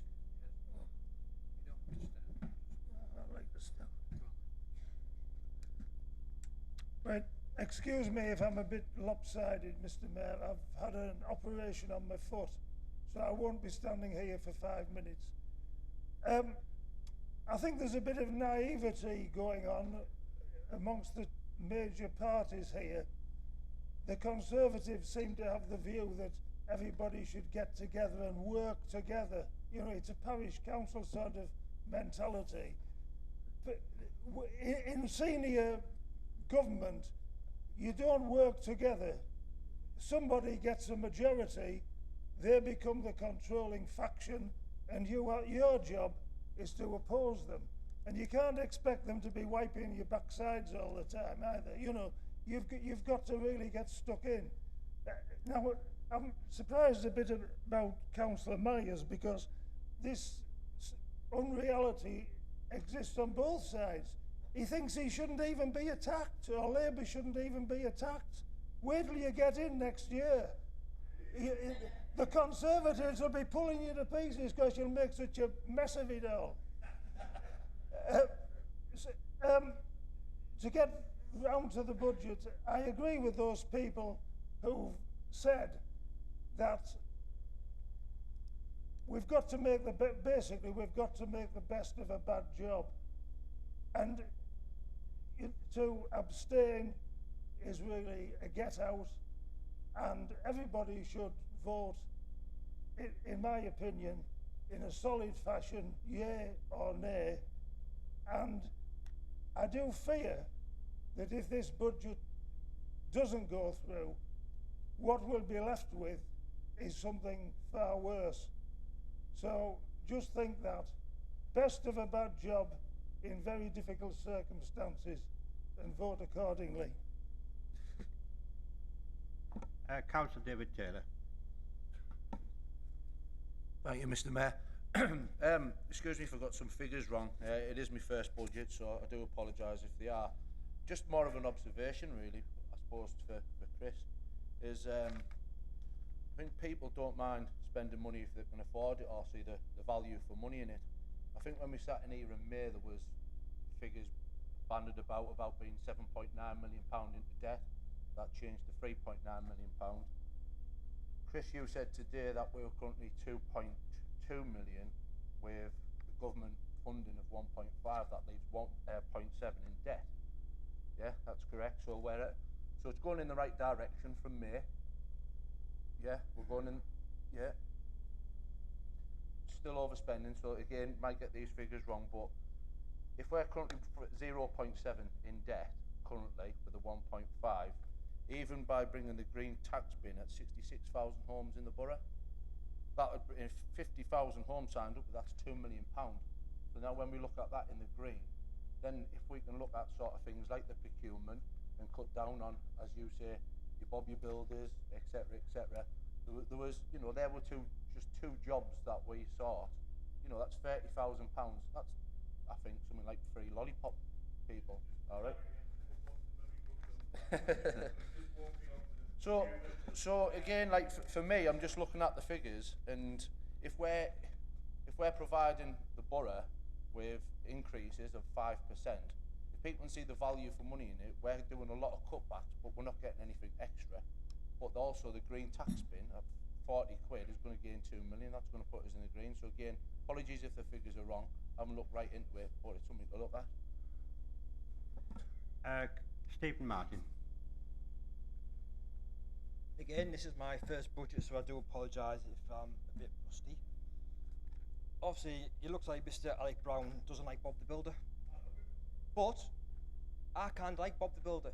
If Bob the Builder is a reputable company, and if Bob the Builder has got all his certificates, and Bob the Builder has got references, why can't we use Bob the Builder to save us money? Yes, you just said then, Bob the Builder may not be on the recruitment list, but we should be making it easier for contractors within Redcar and Cleveland to get on these lists to save us money. These contractors will employ people in Redcar and Cleveland. These contractors will spend money in Redcar and Cleveland. The money is going round in a circle. Then we're not getting contractors from Newcastle, Sunderland, Durham, etc., etc., and spending our hard-earned money out of our region. you're saying it's only 7,000. Well, that's only £7,000, which the council doesn't have. That's only £7,000, which isn't our money. It's a council pays money. It's a taxpayer's money. So every penny which comes into this council, we should be scrutinising to make sure it's spent correctly. And that's all I've got to say. Right, this has been a good debate, and as they conclude with Councillor Gray for the last speaker. Thank you, Mr. Mayor. Loftus, a town in East Cleveland where RCB seem to fear to tread, but only under extreme circumstance. I've got a list of stuff here, and at the risk of turning it into Neville Chamberlain, I'm just going to I'll be as quick as possible, which will be very quick. Drains, enforcement, bins, fences, everything in East Cleveland. The threat of the 114 notice, special measures, it feels like for the last 6 months that Loftus is already in special measures. So it's very worrying that we're getting that threat that it could get worse in Loftus. I'm not an abstainer, and I feel abstaining is a cop-out of responsibilities. The final straw, and I'm sorry, Councillor Brown, but obviously over the last couple of days the MFC carry on, and I really thank you for the work you've put into that, and hopefully come to. Speak. It's John Baker and myself have come to an agreement. We're perfectly fine, as explained to you before the meeting. And I do thank you for that. I do thank you for that, and I thank you for the work. It was an over-exuberant board member that sent an email out, but yeah, for the hysteria it's caused, everything's under control, and we're getting under the table. Really, as the conversation we had yesterday, it shouldn't have got to that. It shouldn't have got to that level. So it's really regret and much soul searching that I cannot support the budget. Thanks, Mr. Mayor. Thank you. Before I bring Councillor Massey in to conclude, I'd just like to say it's going to be a difficult and hard decision.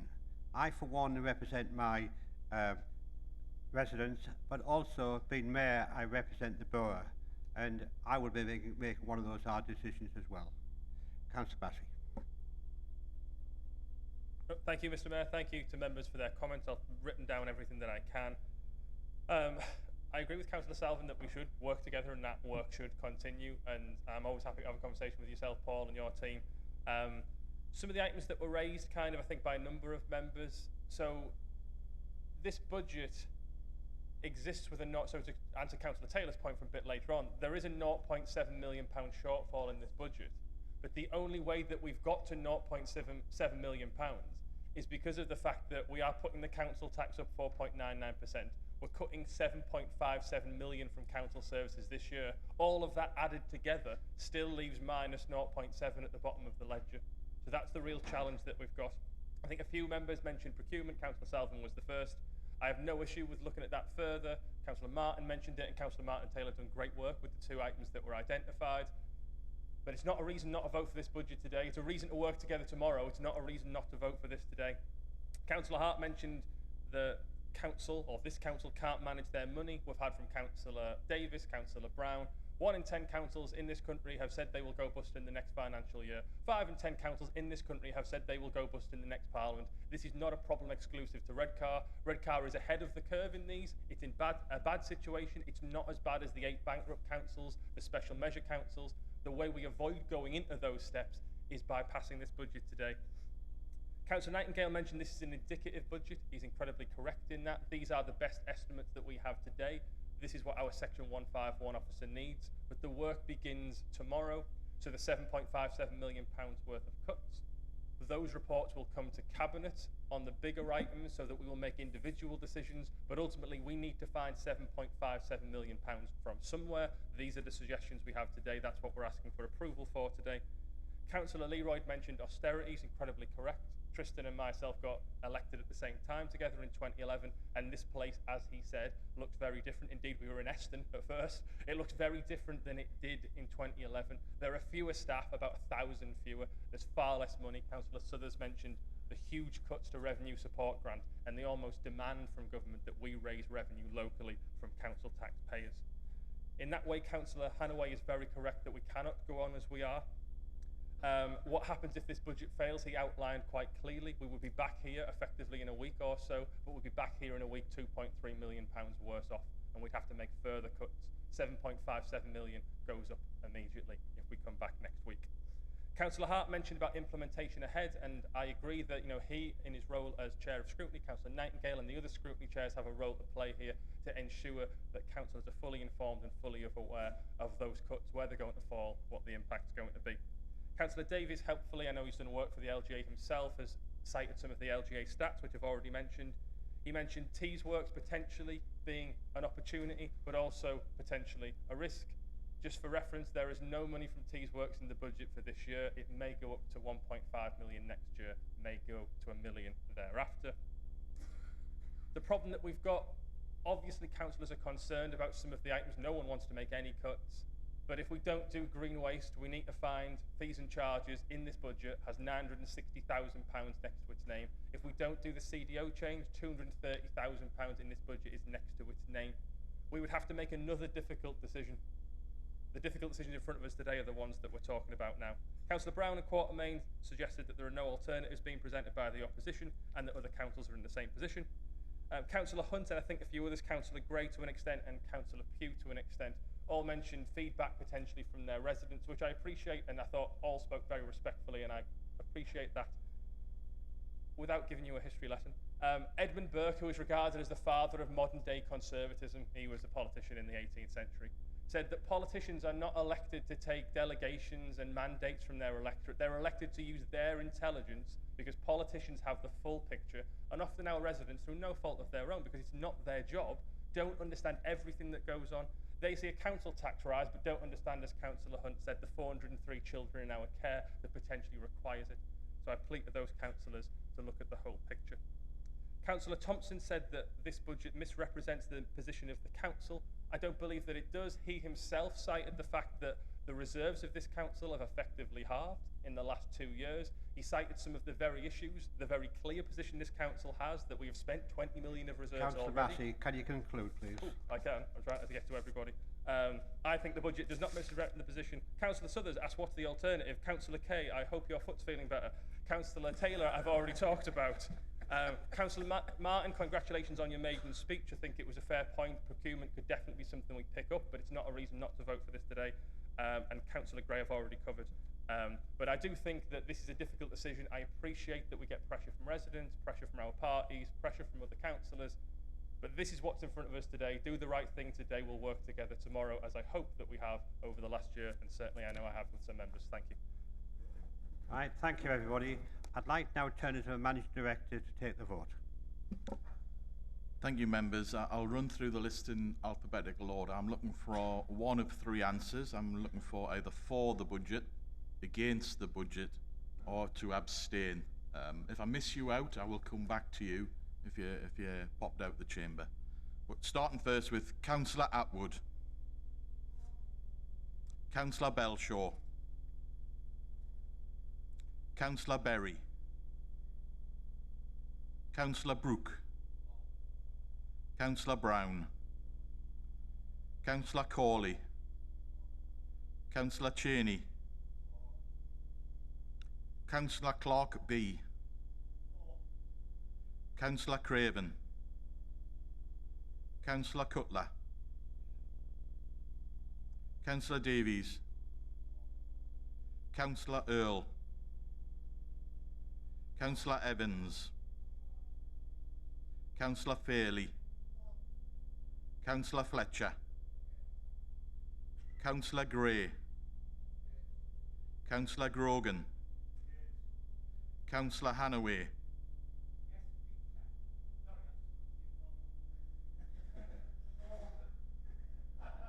Councillor Hargreaves,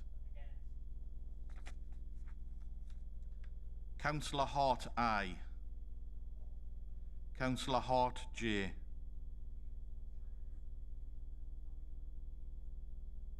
Councillor Head, Councillor Hunt, Councillor Jeffrey, Councillor Jones, Councillor Joy, Councillor Kay, Councillor King, Councillor Lavin, Councillor Leroyd, Councillor Martin, Councillor Massey, Councillor McHugh, Councillor McInnes, Councillor Morgan, Councillor Meyer, Councillor Nightingale, Councillor O'Donoghue, Councillor Ovens, Councillor Pallister, Councillor Powley, Councillor Pugh, Councillor Quatermain, Councillor Richardson, Councillor Ryder, Councillor Rinn, Councillor Salvin, Councillor Smith, Councillor Suthers, Councillor Simon, Councillor Taylor, Councillor Thompson J, Councillor Thompson P, Councillor White,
Yep.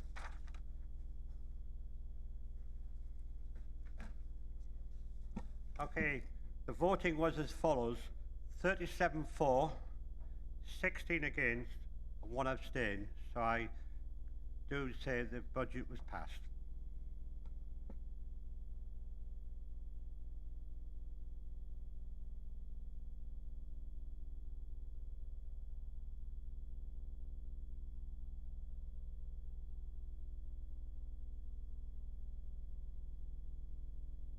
Who will reserve his right to speak? So the next item, hopefully a bit less contentious, is the pay policy statement. It is a requirement, a legal requirement to publish this annually. It speaks about the pay of our senior officers, our lower paid staff, and the relationship between the pay, between our lowest and highest paid. It's previously been through Cabinet, but it requires full council approval. The real positive headline, I think, of this report is this report approves the council's minimum wage supplement, which is a level higher than the national living wage, which is £11.44. Our living wage supplement, which meets the foundation for the living wages number, is £12 an hour. So it means that the employees of this council are paid a real living wage, which is very positive. The report also notes the position of the pay multiple, which is 4.96, the relationship between high paid and low paid staff. It reports on the gender pay gap, which interestingly at this authority has a positive representation for women, 9.7% higher women's pay is to men's, and 2.2% if we use the mean calculation. The full statement is contained within the appendices if members are so inclined to read it, as I have, and details the levels of remuneration for our chief officers, the severance packages and our systems that exist if that is applicable, and our gender pay gap, which I've already discussed, but hopefully non-controversial. I move the report.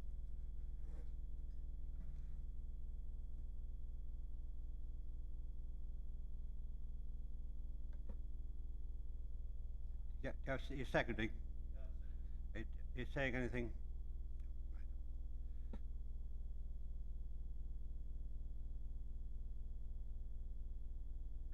Can I propose that we accept that report, please?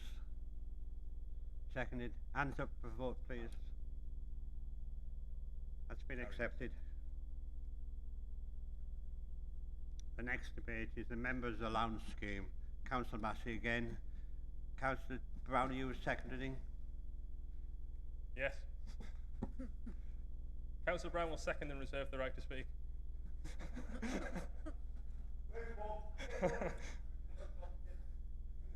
So this report is always an awkward report for members, and I think there has been a long-standing precedent in this chamber when Labour have been in control, when there's been an independent or Liberal coalition in control, that effectively it seems ridiculous that councils are technically, councillors, able to set their own pay.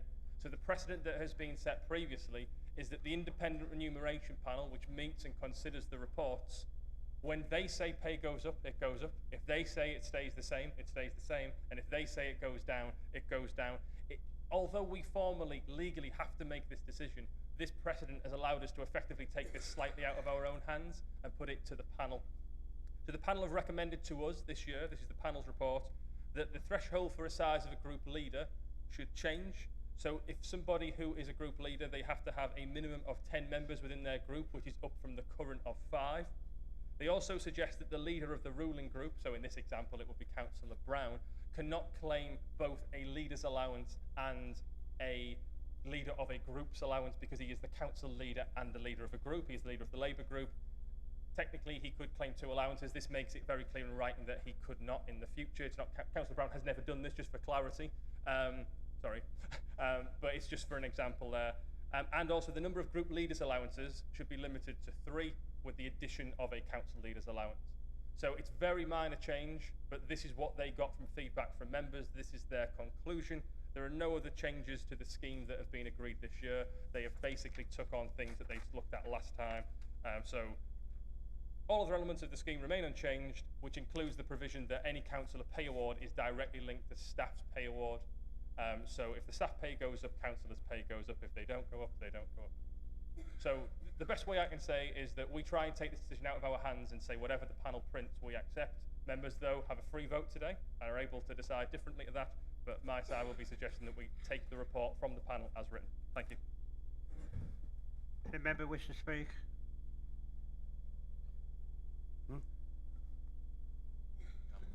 All right. Councillor Brown. Thank you, Mr. Mayor. Just to echo what Councillor Massey was saying, I think I say this every year, it's completely inappropriate for us to be voting on our own pay. And I urge the Mayor or the monitoring officer to change the constitution and just don't bring this every year if we can and make it a decision by the IRRP. Just think it's completely inappropriate that we vote on our own pay. Councillor Nightingale. Thank you very much, Mr. Mayor. I think the speech that Councillor Massey's made is probably the same as mine last year, and it's the same as his last year that I probably will be doing now. In fact, probably there's a slight difference. It was the Liberal Democrats, in fact, who introduced initially or enunciated the principle that the members of the council should not set their own pay. And that has been established now, and I'm very glad that it has, for quite a number of years now. So I'm not going to speak about any of the details.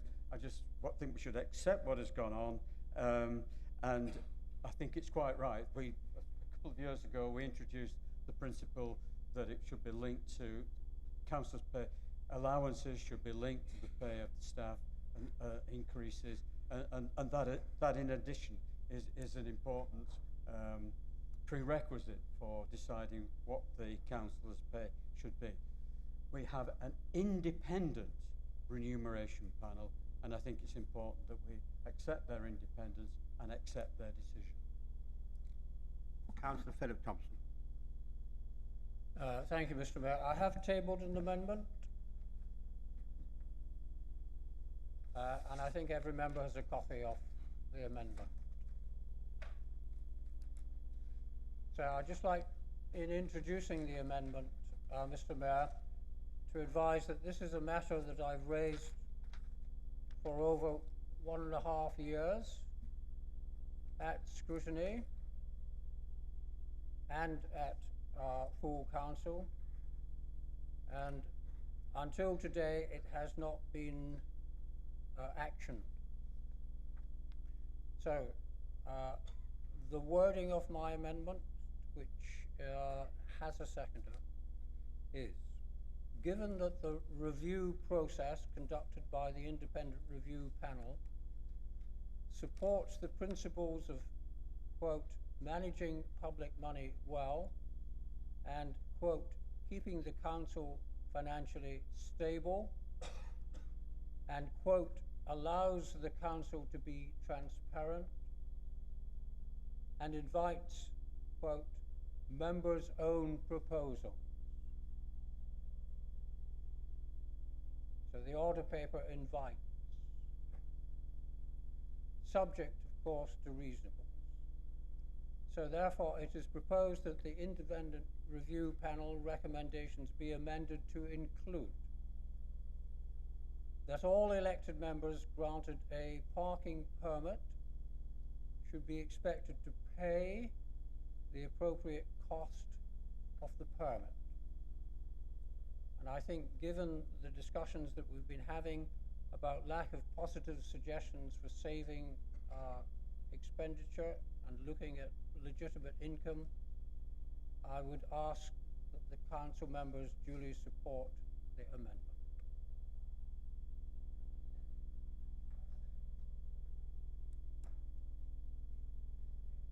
On that amendment, oh, sorry. Sorry, Callie. Actually, the cabinet member, Councillor Massey, I believe this is already, it's already been agreed. So sorry, I'm. All right, okay. I'll let Councillor Massey deal with it. All right, okay.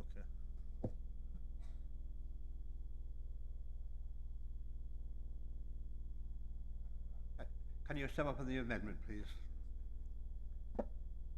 Yes. So I empathise with where Philip's coming from here, but I don't think that the independent remuneration panel report does not say anywhere within it that councillors get free parking, so I don't believe this amendment is needed. In fact, the independent remuneration panel's report says that councillors can purchase a permit using salary sacrifice if they wish, which for older members will remember this is what we used to do in the past. I think what we have tried to do, certainly in the cabinet reports previously, in the budget setting exercises we had, is to make it so if staff pay, councillors pay. So I agree with Councillor Thompson's sentiment completely, but my view is the amendment is not needed. This is something that we were looking to bring in anyway, and is something that we don't need the report to bring in. We can bring it in separately. But you have my assurance here, Philip, that I fully agree with the sentiment of the amendment, and we would like to see if staff have to pay to park out there, we should have to pay to park out there, would be my very firm view. So I would ask, it's entirely up to Philip, but I would ask him to withdraw the amendment. If he does not, I would ask members to vote against it in light of what I've just said. Councillor Philip Thompson, do you have any?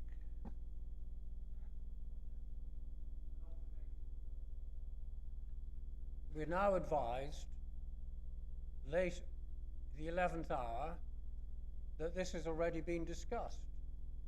It's already been agreed and will be being introduced. It would have been very, very helpful, Mr. Mayor, if, as a lay elected member, I had been privy to that decision. Do you wish to withdraw that amendment or carry on with it?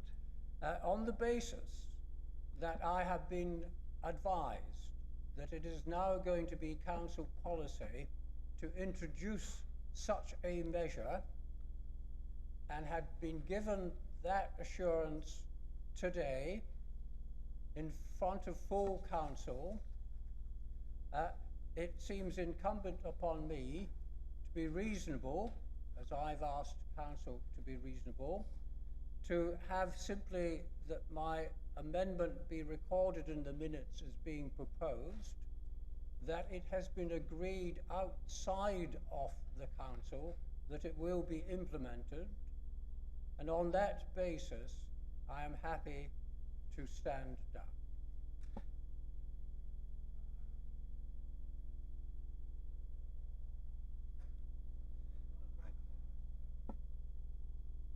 We all sort of waved our hands to say that we agree with the sentiment of that, because I think it is important that the public know that we go along with what Councillor Thompson said. I must admit, it was an absolute surprise to find that I wasn't paying. I didn't even know until I was told by my boss. Yeah. Thank you, Councillor. We have accepted Philip Thompson's amendment. Can I have a proposer and a seconder? Can we vote on that report, please?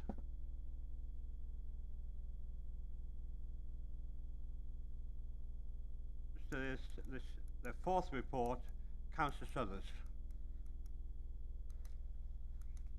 Right. Yeah, this is a report on corporate parenting that comes to council every 2 months. And we've had a long budget debate, so I'll be fairly quick with this, you'll be pleased to hear. And I'll go into a lot more detail about this another time. It's the first time I've delivered this report. Given the budget debate earlier, I was a bit worried it might be my last. Fortunately, I'll be able to take that lettuce out of the fridge and dispose of it later. Corporate parenting, it's one of our most important duties, isn't it? Looking after the most vulnerable in our community. The report says 403. I've been informed it's reduced to 397 over the last week or so. Children in our care. It's a lot, isn't it? About 400. And in addition to that, there are other children who are monitoring that are at risk or vulnerable. It's a big ticket item in the budget. It's a big ticket item. Complex cases, child in our care can cost up to £1 million a year. And, you know, that could last for 10 or 12 years. So it's a big issue that we've got to be very much concerned with. And as I say, I'll go into it in more detail at a future time when there's a bit, you know, we've not used up quite so much time on the previous reports. But what we've got to really do is address the causes. You know, there's a massive amount of poverty in our community. And the trouble is we haven't got much money, as we said earlier. It's like catch-22, isn't it? We haven't got the money, really, to address the causes. But we're starting to do some of that. There are a couple of schemes, Best Start in Life, Thrive at 5, and things like that, which we'll be looking at, and I'll go into more detail on in due course. In the report, it talks about foster carers. Now, you've been talking about, Bob the Builder seems to be the theme, so I thought I might mention him here. It's not Bob the Builder, it's Bob the foster carer, really. That's where we'd save the big money, isn't it? It's much, much cheaper if we can get foster carers in the borough to engage. And we need more of them as we've got more children in care. That's the key thing. We've got to engage with them, encourage them, support them. And some aspects of that are in the report. Then there's a section on care leavers. You know, it's important that we facilitate children leaving care when they get to 17, 18, 19 and so on. And there are some successes in this report about that. There's a picture of one of our care leavers who was Champion of the Year. I'm not quite sure what that means, but it means you meet Princess Anne, so it must be important. And then there's a section on virtual school, which provides personal education plans for all the children in care, and that's really doing well. In fact, 100% have got PEPs, as we call them, you know, now that I'm getting used to it. It's really doing well. One thing that is of a concern, I think, for all of us, you know, we're all corporate parents, aren't we? One thing that really is a concern is the exploitation, and there's a section on that in the report which you've either read or to read later. You know, we're looking at children who are particularly vulnerable here. They're vulnerable to be exploited in a criminal way or to be involved in the drug trade and things, or for sexual exploitation, of course. We read about that from time to time, don't we, up and down the country. You know, we've got to look after these children that are in these vulnerable positions. It's a really important part of our role as councillors, isn't it? And there's a worry that there's an increasing amount of crime in our you know, more crime gangs around in our authority. Somebody telling me the other day, the weapon of choice for these crime gangs now is a machete in our area. You know, that is scary, isn't it? And so we've got to be concerned about this. We have a small home for 5 young people, no wrong door. And maybe we should be opening more homes in the future in consultation, collaboration with nearby authorities to do that. That would save us money, of course, as well. Although, you know, there are many noteworthy problems with children's homes that you may have read in the press.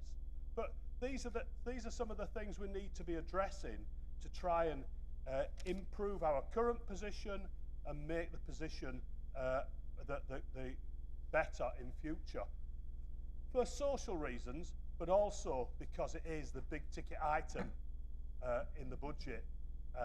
So I hope you'll read the report. I'm happy to answer any questions that I can. Thanks very much.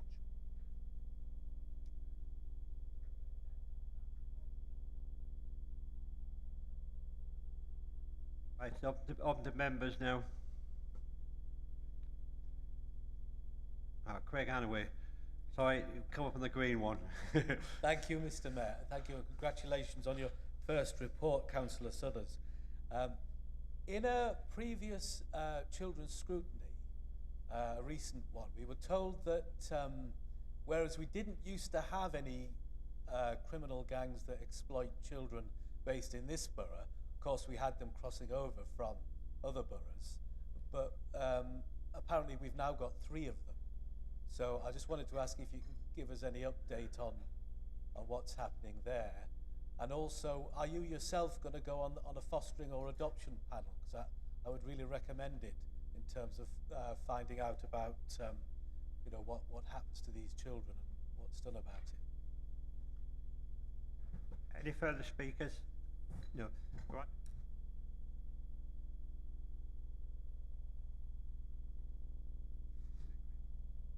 Yes, does this sum up?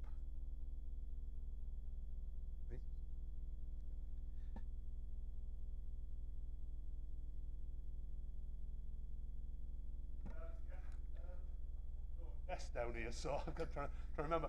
I haven't got any more details about the criminal gangs, but you're quite right that we've got more criminal gangs coming into our community. That's scary, isn't it? You know, that means we've got to be extra vigilant for looking after our children that are you know, targets for these people. I don't have any more details on it. I could ask if we can provide any more details and write, and I'm sure that Catherine's making a note now that we'll write to you about that. Of course, there's a limited amount we can say about that because it's to do with criminal activity and things. So even if I knew, I'd be a little bit sceptical about saying a great deal. And yes, I believe so, as far as the panel is concerned.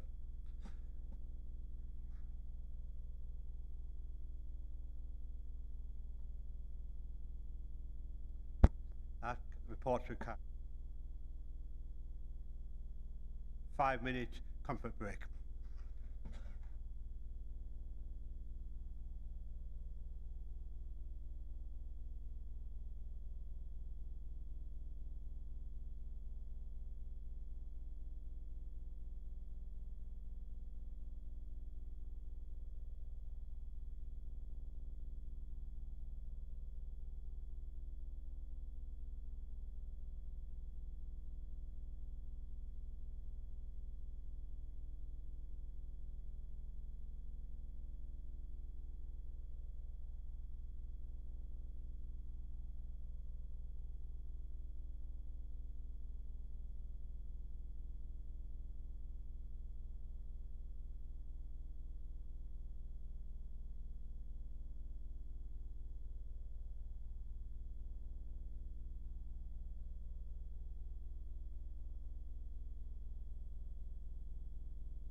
Right, can we return to our seats, please?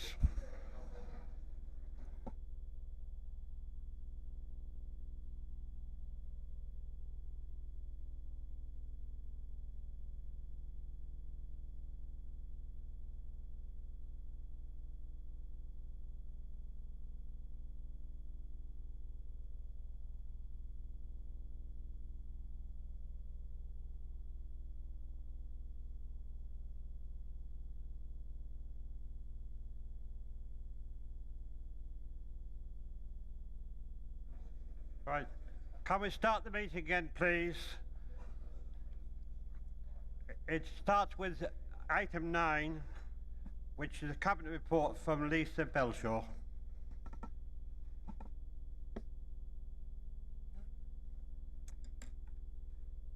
Hello, as this is my annual report, and I've only actually been 9 months in my first year as cabinet role for adults, I'd like to give a big thank you out to Councillor Mary Ovens.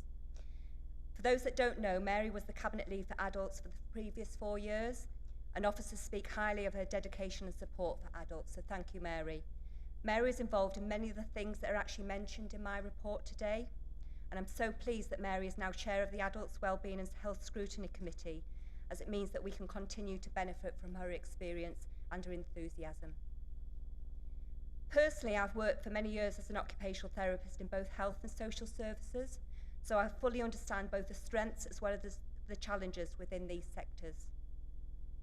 Now, as a newly elected councillor and cabinet member, I've been given the opportunity to try and shape and improve a sector that I'm absolutely passionate about.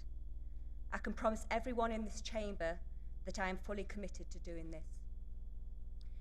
The sector has a chronic shortage of funding, which does result in low-paid, undervalued workforce and a struggle to recruit. I know from first-hand experience that care staff are neither paid nor valued in the way that they deserve. I've heard of support staff being referred to as unskilled staff just because some don't have a university education. This frustrates and angers me. In my area of work, I could give so many examples where care staff have skillfully and compassionately supported distressed, frightened, and vulnerable individuals. I've witnessed the same level of skill and compassion in services that I've visited in our borough since I was elected. I remember one visit to one of our Learning Disability Day services in Redcar. An individual who attended was becoming very agitated and upset, and the care worker sensitively, calmly and skillfully reassured them using sign language. I challenge anyone to try and tell me that that is unskilled work.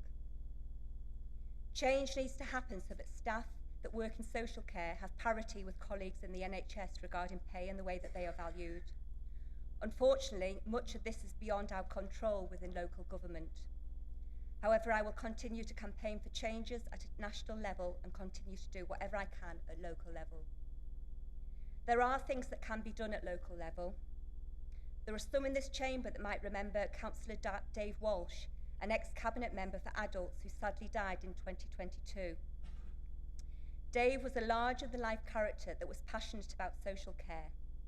It was Dave that pushed for the change that required all our commissioned care at home companies to pay staff, regardless of their age, the over 23-year-old national living wage as part of our contractual obligations. Although we need to look to central government to fundamentally change career structure and pay within social care, Councillor Walsh and then Councillor Ovens afterwards showed us that there are things that can be done at local level.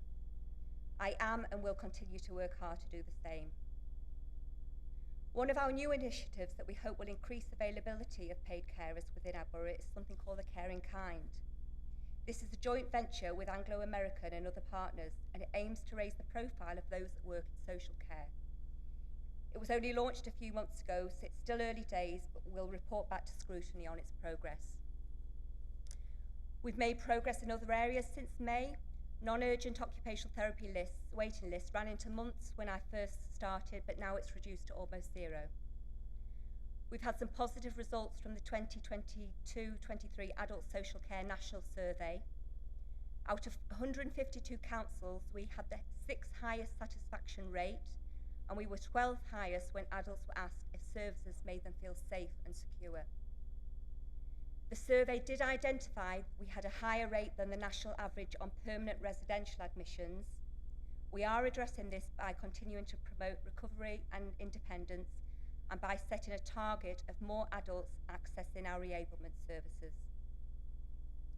I've been incredibly impressed with the partnership work that happens across our borough. South Tees Health and Wellbeing Board is a perfect example of this, where local planning takes place between 5 key partners. These partners are our council, Middlesbrough Council, the Integrated Care Board, South Tees NHS Foundation Trust, and Tees and Esk and Weir Valley NHS Trust. Over this last year, a lot of work has been carried out between the council and other partners to support more timely hospital discharge.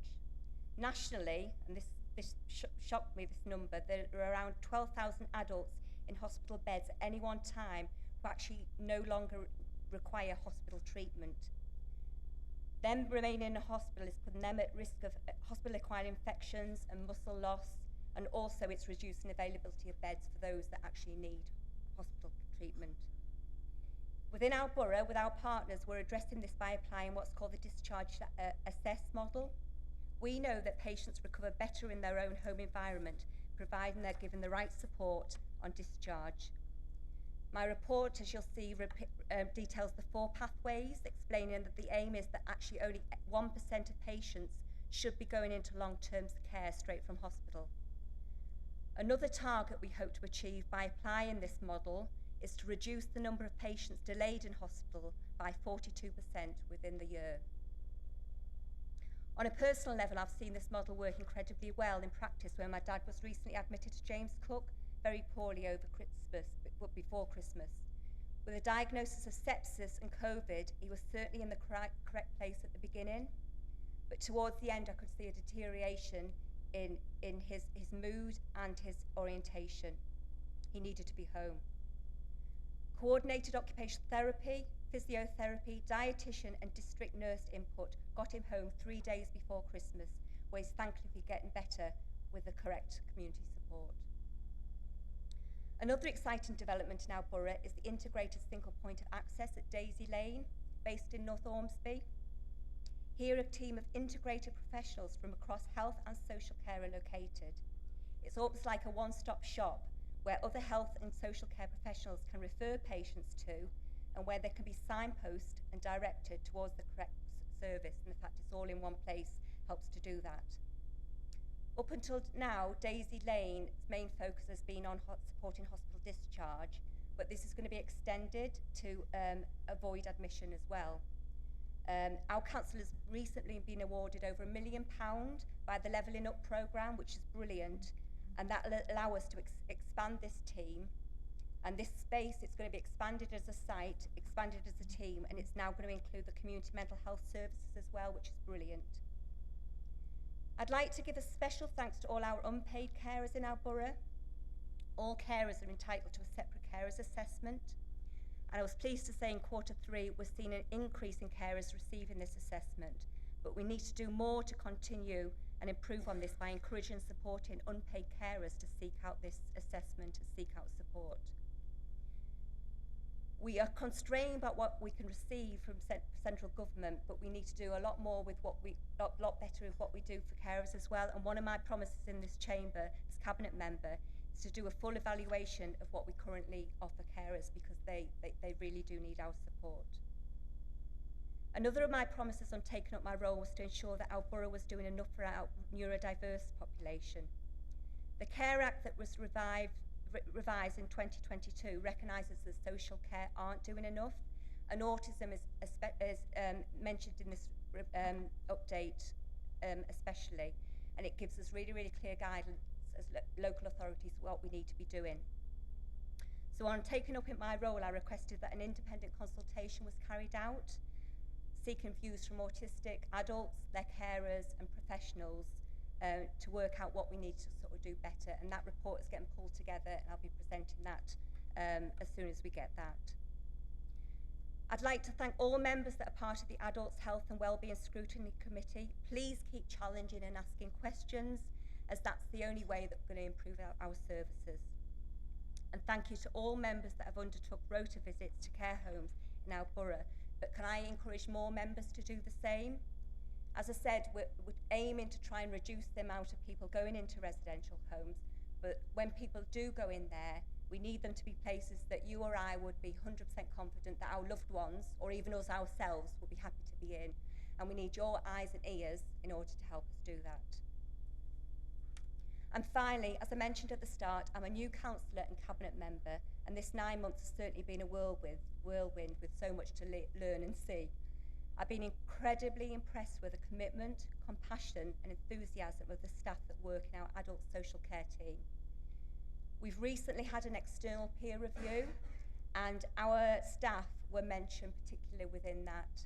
The team highlighted how lucky we were to have such a committed workforce. I agree and would like to publicly thank and pay tribute to them in here today.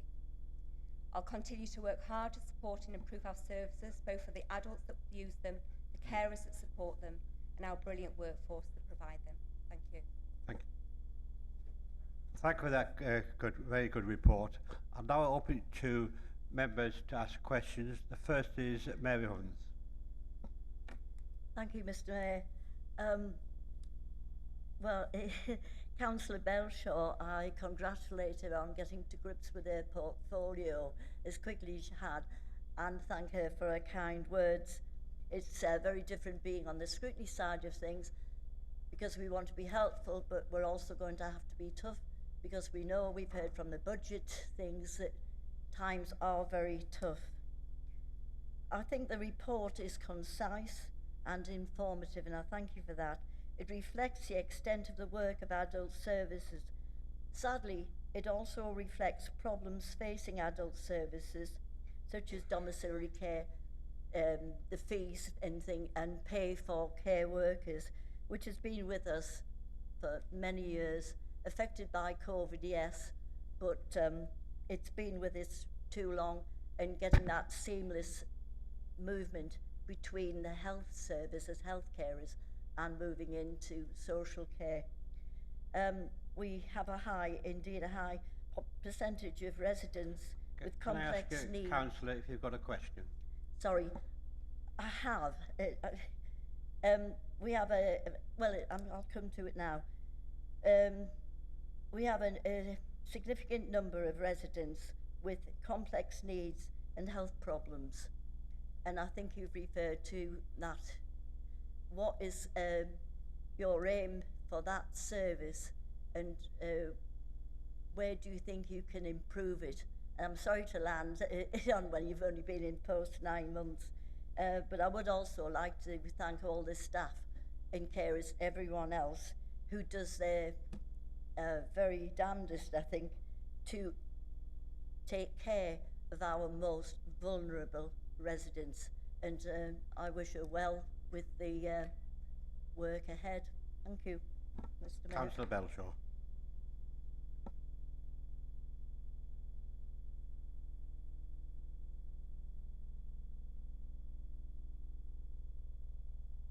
Can't do that in isolation. I think there are discussions sort of happening at the South Tees board that you're part of, and there is a stream that are looking at that kind of group.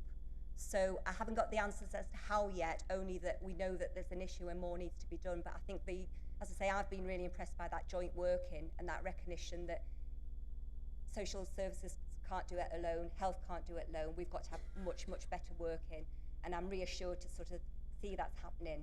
So, and as we start working on those things and there's more objectives of names, I will bring that back to scrutiny. Councillor Craig Annaway. For your report, for a very clear and informative report, during which you mentioned the Health and Wellbeing Board, and you sounded quite positive, quite upbeat about them. Now, my memories of the Health and Wellbeing Board was that it was a bit of a talking shop, really. The late Councillor Walsh, who you mentioned, used to complain about the professionalisation of the board. The doctors on the board in particular were not really interested in things like health inequalities. They just thought it was all about lifestyle, and it was hard to, I mean, they'd never kind of wanted to get to grips with, you know, you'd mentioned Marmot, you know, David Marmot's work, and they'd never really heard of that kind of thing. Is it better now? Councillor Belshaw. Still early days because it's not a monthly thing. So again, I'm still kind of quite new to that. But yes, it feels like it is. We're asking for sort of targets within that, and they are seeming to sort of set targets. I agree. Sometimes those sorts of committees can feel like talking shops. I don't want it to be part of that because I haven't got enough time. It's a busy role. I work as well, and I think we agree. Just we don't want to be there just for talking things. We need to have some clear outcomes. And now that they've got the different kind of streams, you know, looking at kind of the elderly, there's a neurodiversity kind of stream as well. That one I need to go back to when this report, because the report I made reference to in my report, the consultation that's been done across with Middlesbrough as well, and that's going to feed into that group, and we hope that the recommendations from that consultation are going to be taken across both health and social care. So yeah, it is seeming to be better. Councillor Coley. Thank you, Mr. Mayor. Thank you, Lisa, for your report, and I'm pleased to see that you are looking at the neurodiverse team. We all this week, some of us, did the dementia-friendly training, and in there we learn an awful lot. But we mustn't forget that those that are neurodiverse and autistic have a lot of the same issues that those with dementia face, and discrimination no matter what. The question I have for the Cabinet member, I suppose, is we all know it's an issue nationally as well as locally. As a child is leaving school age, there is very little support for that autistic child or young person until they're 25. How are we going to bridge that gap with support? And my other question is, we're striving as a borough to become more dementia friendly. Can we also look at the Autistic Society on making our buildings autistic friendly also? Thank you. Councillor Belshaw. Yeah, transitions across from children's to adults is the massive issue anyway. I think we are working on it, but again, we kind of need to do better on that. I know from hearing people on the ground, that's people often feel like they get missed in that gap between that move. So one of the things I was discussing with Patrick Rice in my last kind of briefing was, you know, could we get together kind of with children's more and have those sort of discussions so that we can, and that does happen, but I think we need to kind of get better at that. And there's recognition, I think, from officers about that as well. So yeah, a lot more work on transitions. Yeah, autism, we're not doing that well enough. I think sometimes we do better for those that are autistic and got a learning disability, but what we don't do is for the individuals that are autistic and on the surface don't appear to have the same needs as those with a learning disability as well. And those individuals just get missed in children's and in adults as well, and often it leads to kind of mental health issues, and we do need to address that. The consultation that we've carried out, and it's Daisy Shane, that are an independent organisation that have done that for us, so it's totally independent. We've been having meetings about that, so we're getting a few things that are coming through for that consultation, but we haven't got the full report, but they're saying there's some really good stuff kind of coming out. There's probably going to be some stuff that's tough for us to hear about what we're not doing well.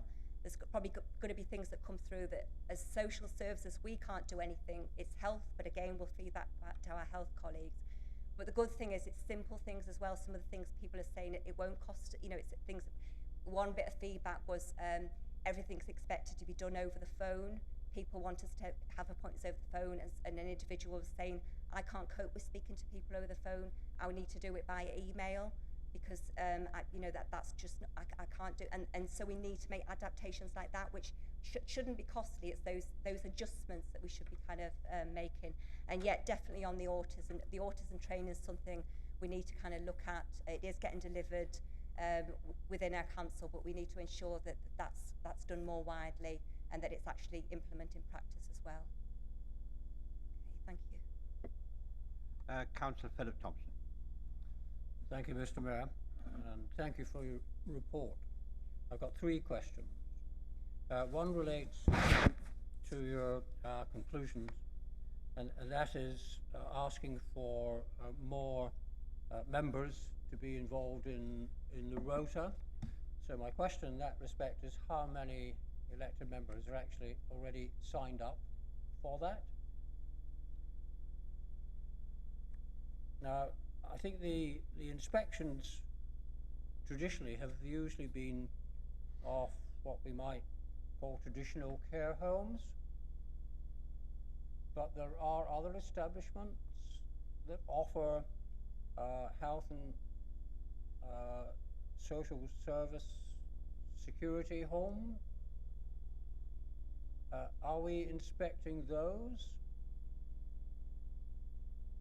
Because I do think they tend to fall off the radar in terms of not being immediately recognized as providers. Now, in that particular respect, a lot of residents in that sort of accommodation are not elderly, but a lot of them are challenged by physical disability and mental disability, are actively seeking work but not successful in obtaining it. So what support is the local authority considering offering, and if it is not, what can it do to look to offer in this particular field? Councillor Belshaw. Just ask for clarity on the group that you're referring to for your last question there.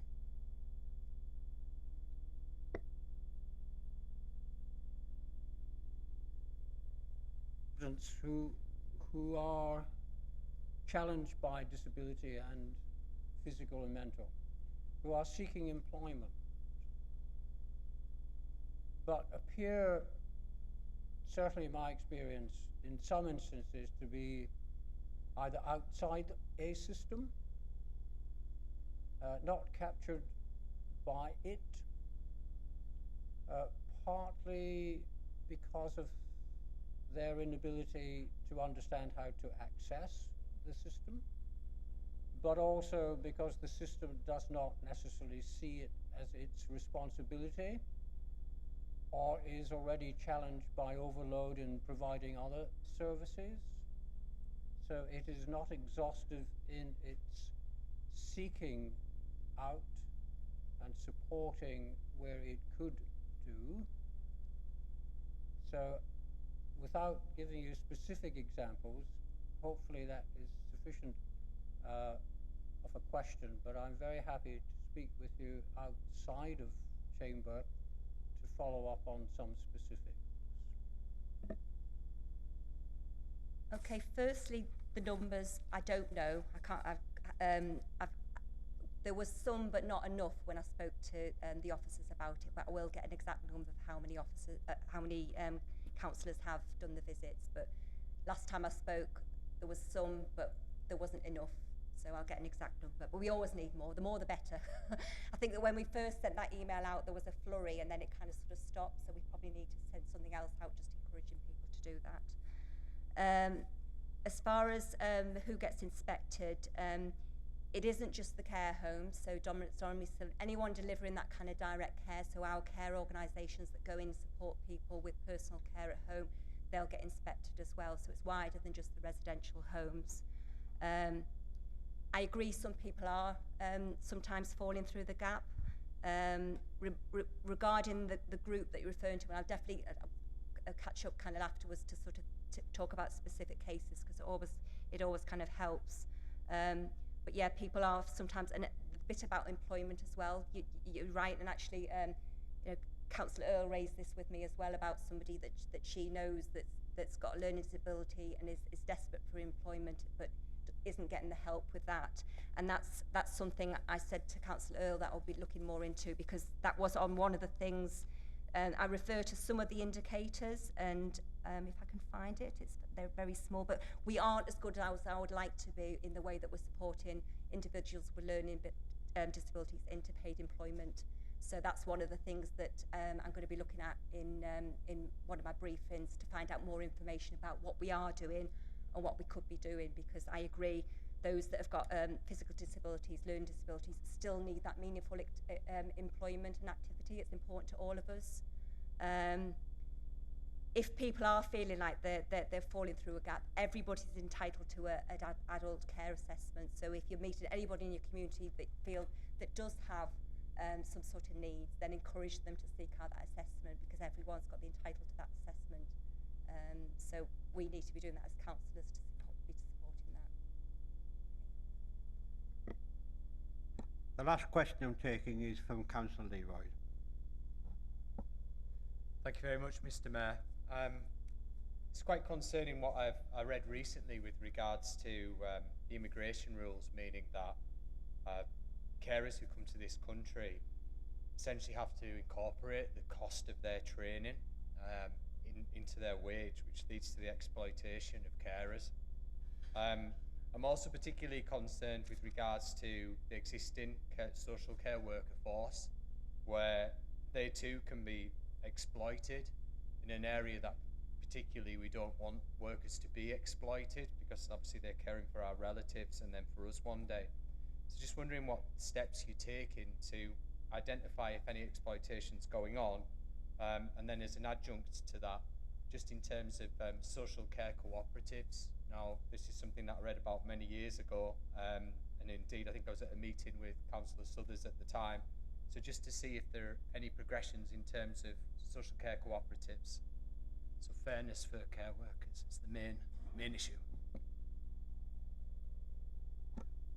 I don't know on the social care cooperatives whether that has been discussed. If it has been, it's before my time, but I'll take that back and find out more information about that.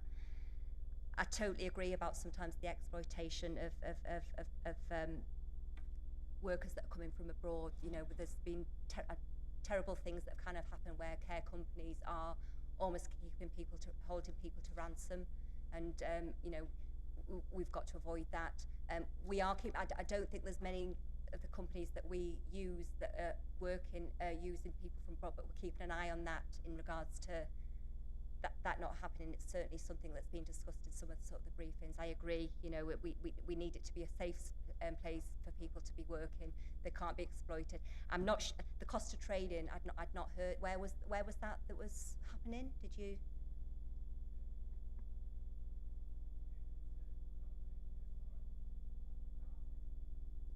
Yeah, yeah.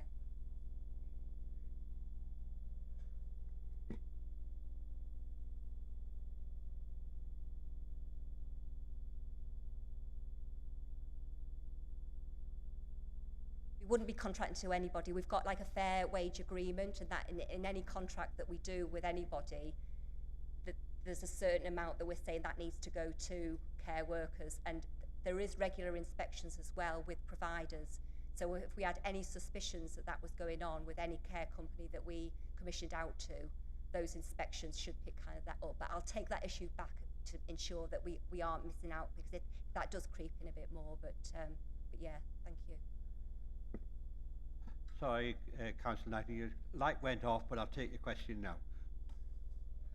Thank you very much, Councillor Belso, for the question. I want to refer to page 282, paragraph 6.8, which refers to animal-assisted therapy. I'm a regular viewer of Gardener's World, but not necessarily a regular gardener.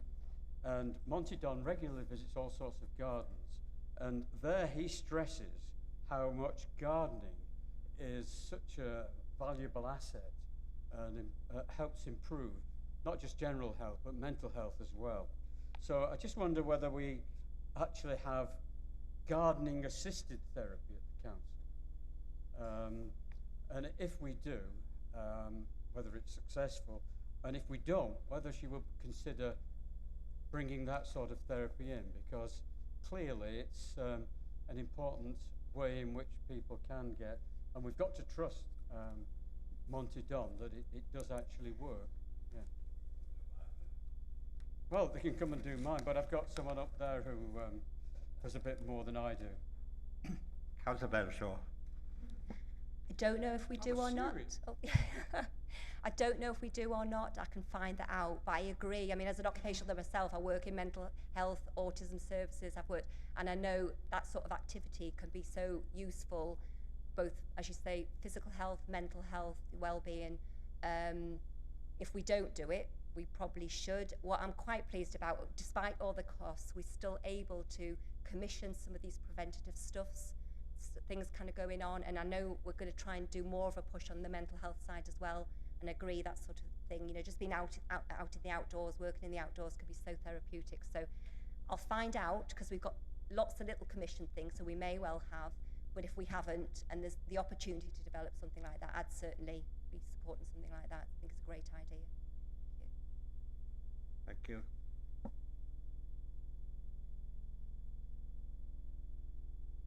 All right. It now brings to review of proportionality and hand over to Steve.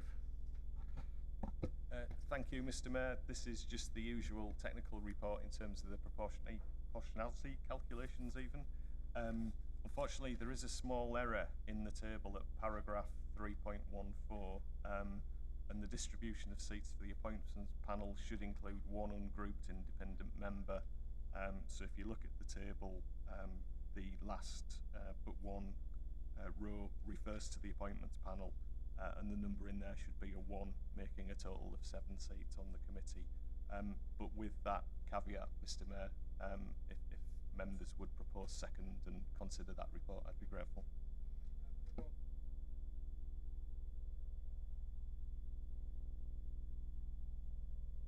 All right.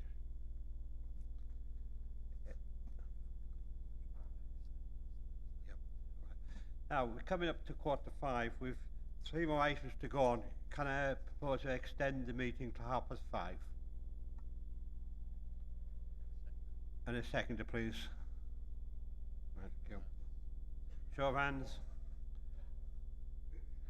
No. Carried to 5:30 now.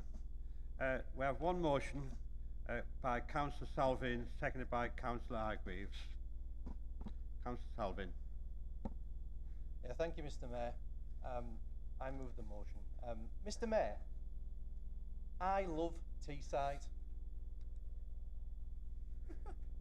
A short and sweet statement, but for me, I need to say nothing else. I'm sure most of you in this chamber will echo those words. Teesside is where I've lived all my life since the 1980s. I know I don't look that old. And it's where I intend to retire a few decades' time, all being well.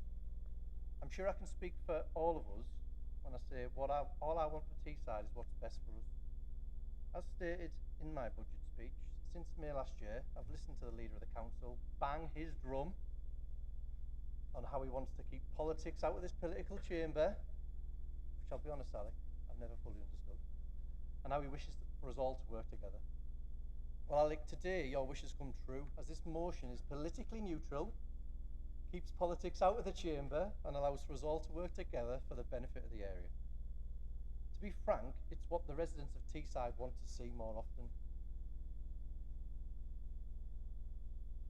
This economically positive motion that I'm submitting today is a motion of significant consequence for everybody who lives and works on Teesside.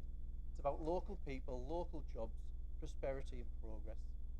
It's also about community and about our future, which I'm sure we'd all agree this area deserves.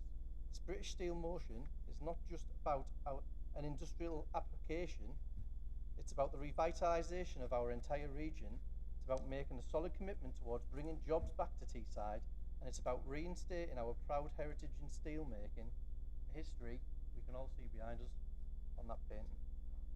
I want this motion to stand as a call to action, a statement to investors around the world that we share a unification of purpose beyond the usual bounds of political divides. It sends a strong message to the people who voted for us to prove that in the end, we all do truly represent them, and that we're not dominated by the distraction of petty party politics. It's heartening to note that while the consultation period remains open until March the 3rd, there have been no objections to British Steel's planning application R-2023-0793-ESM.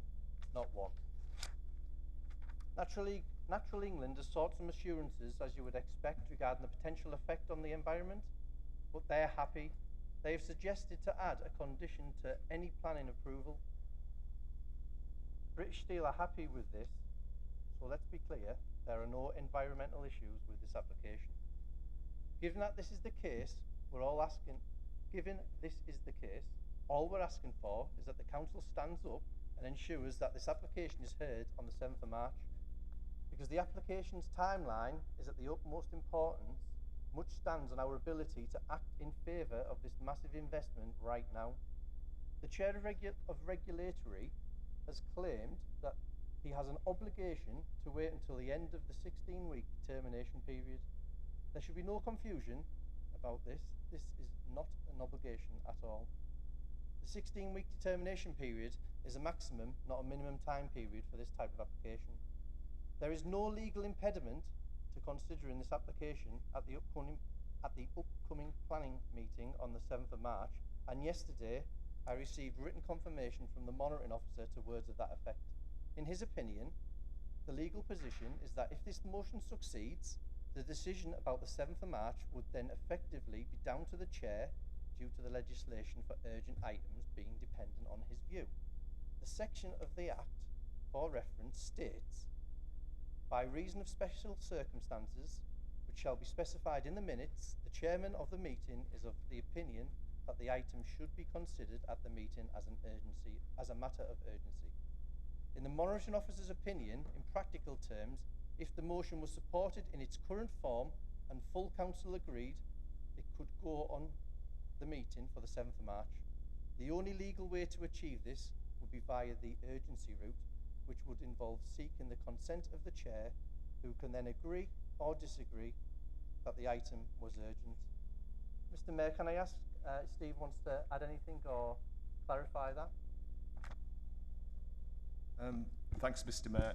The position's broadly as Councillor Salvin outlined it, so there is a potential issue with the motion in that normally business can only be considered by a committee if there's 5 clear working days notice of the item to be considered, so that's effectively a week. And that's obviously usually achieved by sending out the agenda in good time before the meeting. In this case, obviously, we've got a position whereby the motion is being considered today, which is in the period between the agenda being sent out and the date of the meeting, so it's not possible to give those 5 clear days notice. We don't use it as a rule, but there is a provision within the Local Government Act 1972 which does allow for urgent business to be considered, but that legislation does specify in basic terms it's only where the chairman of the committee holds the opinion that that's warranted because of exceptional circumstances and urgency. The council motion or resolution can't override that primary legislation, so if the motion was carried in its current format, we would have to go through the urgency procedures, and that would involve consulting the chairman of the committee. That can't be bypassed, because if it was, then the consideration of the application on the meeting would be unlawful and challengeable. Obviously, it's a significant decision, and that's not a position we would want to be in. So, in summary, on balance, I think the motion can continue in its current format, but essentially, if it was carried, the decision would effectively rest on the shoulders of the chair. We're asked for review from my perspective. There are some grey areas around the use of urgency provisions, so I'm not sure it's something I would recommend necessarily, but in legal terms, that's the position as I see it. Thanks, Mr. Mayor. Thanks, Steve. Having heard what the monitoring officer has just said, if this motion were to pass, then the chair was to go against the wishes of the council, then I think some major questions need to be asked by all of us in the chamber, including those in his own party, as to why he's chairing such an important position within the council and going against the wishes of this chamber. Why would anyone want to risk millions of pounds of investment, hundreds of jobs, and the future of Teesside itself for petty party political point scoring exercise? Delaying this application beyond the 7th of March risks not only the momentum, but tangible economic benefits and the resurgence of a critical industry. Further, it's been publicly acknowledged by a member of the Labour Party, who sadly isn't here today, that he has a shared commitment across the aisle not to hinder the process of bringing steelmaking back to Teesside. It was Councillor Rob Clark who on social media, in an interesting conversation we were having, just said, has any of the Labour councillors said they want to stop steelmaking on Teesside or even delay this application? No, they have not. I hope all members across the floor can see the merit of Councillor Clark's words, and in this motion, and in doing so, vote accordingly in favour for it.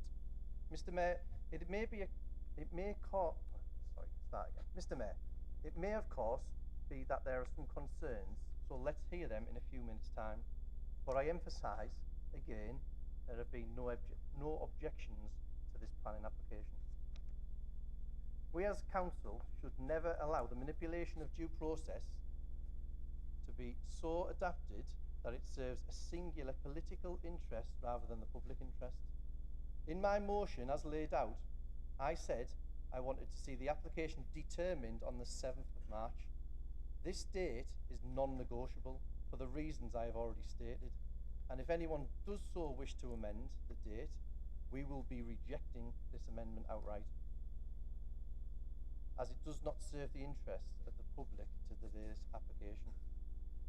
In so doing, I would have to ask, does this council want to bring steelmaking back to Teesside? Do we really want the investment? Do we want a future? Or do we want to put the brakes on this project going forward for cheap political point scoring because one man has a vendetta against the Tees Valley Mayor? Because that's what it's increasingly looking like. And while I might make a few people in this chamber very pleased with themselves, outside the walls, people are getting increasingly angry at the delaying, the dithering, the political point scoring, and I don't blame them. The public can see on some of the benches a vacuum of vision, an abyss of ambition, and an excess of ego that's being allowed to uphold the very future of our region.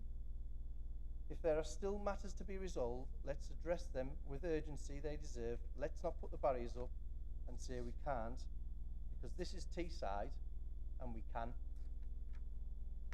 This motion is about adding an application to an agenda. It's not about the final decision. It's merely about time. It's about promises made, and it's about progress. Once our elected members have the information, it's still their choice. By voting for this motion, we will be signalling to the community, and indeed potential investors from around the world, that Redcar and Cleveland Council is open for business, is committed to economic development, and is wanting to create jobs as it has promised. It's about showing that we can act swiftly and decisively when the stakes are high. It's about keeping promises made to investors at the very start of this process that 7th of March will be met. In conclusion, I urge members, irrespective of party affiliation, to consider the broader implications of this motion. This is not my motion. This is not even a Conservative motion. This is a motion for the people of Teesside who deserve a job, deserve prosperity, and they deserve a chance. Let's put politics aside and focus on the potential benefits that reviving the steel industry could bring to our region. Conclusion, please. Sorry? Yeah, I'm literally got 3 lines here, sorry, Mr. Mayor. Let's demonstrate our collective commitment to Teesside's future. Let's be clear one final time. There is no legal reason why this application cannot be heard on the 7th of March. There is no environmental issues with this application. There are no objections to this application. There is no reason at all why this application should have been called in the first place. I respectfully request that this planning application be added to the agenda for consideration by the Regulatory Committee on the 7th of March 24. Thank you all for your time and consideration. All members have the British Steel motion in writing in the notes that were sent out. I propose the motion as set out in the papers. Thanks, Mr. Mayor. Councillor Hargreaves, are you second to this motion? And do you wish to speak?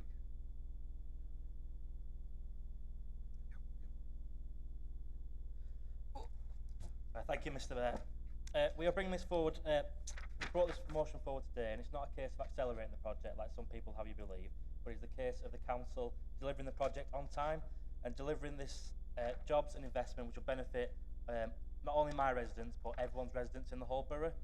A project of this scale will bring sizable income to this council, and like we've heard today, much needed for important local services across the board.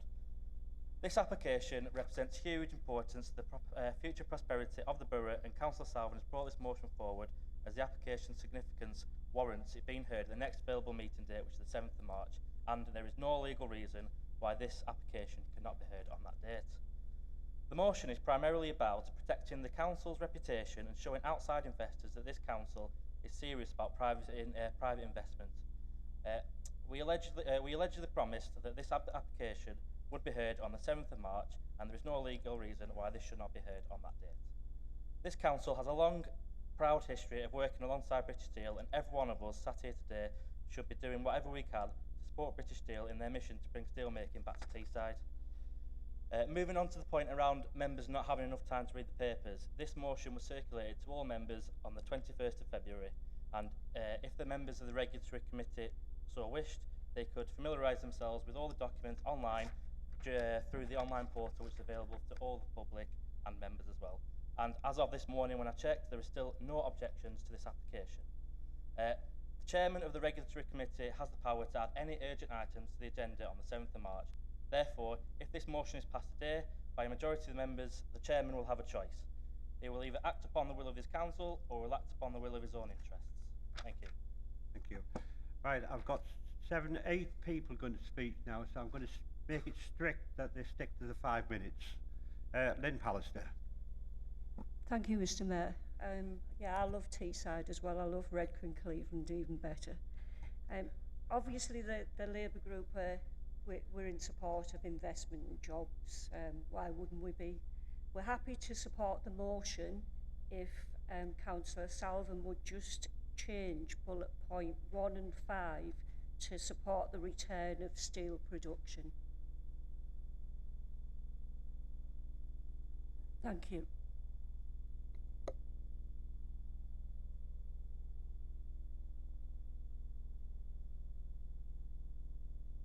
Can that be agreed? Do we alter that one? Hands up, please. Right, carried. Councillor Brown. Thank you very much, Mr. Mayor. I do hold some sympathy with the Chair of Regulatory. I don't think. I think a lot of whilst I support your sentiment, and we can't do anything to hinder British Steel. In fact, myself and the managing director were the ones that met with the Chinese to promise this timeline, and we wouldn't hinder and we would help as much as we possibly can. Politics needs to start with it.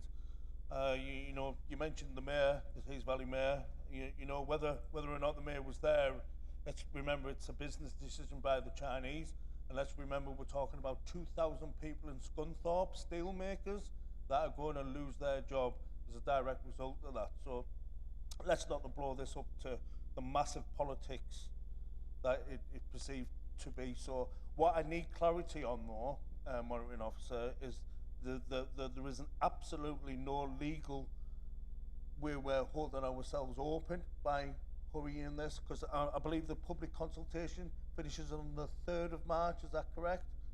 And as long as we're not opening ourselves to any challenge or another 30-day consultation, if anything comes in that time frame, then we're happy to support it. But we do need clarity that we're not holding the council open for any sort of legal challenge. Thank you, Mr. Mayor. In fairness, I don't think I could give a guarantee in that regard.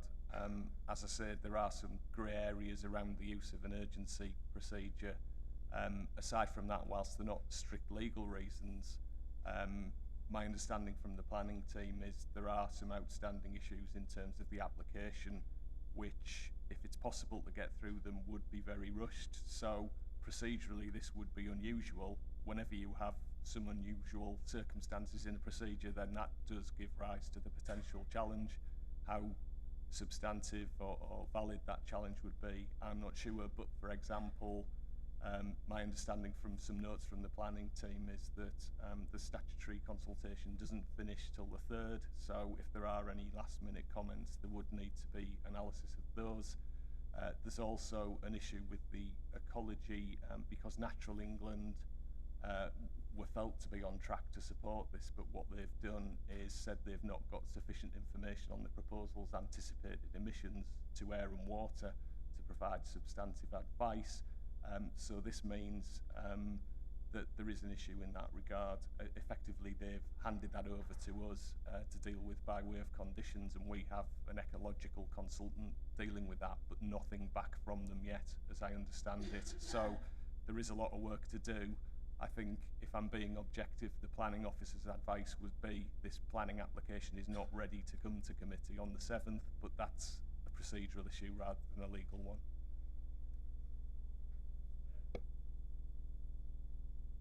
I'm still just as confused as I was before you started talking, Steve. So financially, the council's not at risk? Is that what you're telling me? No, I'm not saying that. It's a significant decision. If somebody wanted to challenge it, then if you do something in an unusual way, that opens the door to a challenge. Whether that could succeed or not, I don't know. Right, okay. Well, Councillor Pallister's already stated our position. Unless we hear otherwise from any of us in the chamber, we're happy to support the motion and ask that we keep politics out of the future of the borough. Councillor King. Thank you, Mr. Mayor. I think, Alec, you've asked the questions that I was wanting. I think everybody wants to bring the steel making back to Teesside, but is a week going to make a difference? An emergency meeting on 21st, for example, is that going to make a massive difference to ensure that people have time to read the papers? We don't open. The monitoring officers had already said there are issues. It's rushed. It's going against planning advice. I don't think this is political. I think, you know, it was brought up by Councillor Selvin that, you know, following due process, which is what is being asked to be done here. And I don't think anybody's saying that it can't be brought forward full stop, but putting us at any sort of risk of missing something, last minute objections coming, anything, it just seems that the date of closure to the date of the meeting is about 2-3 working days. What's another week? What's another fortnight? So I just think no multinational Chinese organisation is going to walk away for the sake of 10 days or 14 days after they've come this far, just to make sure that we've covered everything, read everything.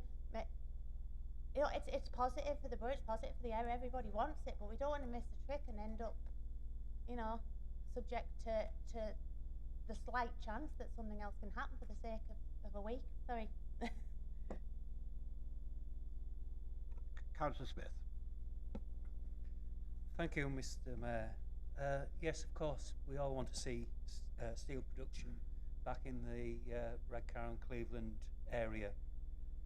And it saddens me that this full council appears to be being used as a bit of a political football between certain individuals. And I do have concerns that if this application comes to the Regulatory Committee for the 7th of March, well, I think really it's not achievable. Because as I understand it, the report at the moment is 100 pages in length. And of course, we have items on the agenda already set for the 7th. And sometimes it's difficult for, well, I shouldn't be saying this, but for some councillors even to read the report for that meeting. And also, there is issues with ecology in relation to the actual application. We have a meeting on the 3rd of April. What is the issue for it to be brought to that meeting, and so that we can read the report in full and take on board what is quite a complicated application? Thank you. Councillor Leroy. Before I commence, can the General Manager of the Council just confirm to me when the purdah period is for the Tees Valley Mayor campaign? Sorry, do you mean the Managing Director? General Manager, Managing Director, yes. Thank you, Councillor. Yes, the purdah period starts on the 19th. Yep, so therefore, I think this is more the reason why we want to see a change in committee. Can the monitoring officer just confirm to me the wording of 1.2 100B4 of the Local Government Act 1972 as it talks about urgent business and the conditions thereof?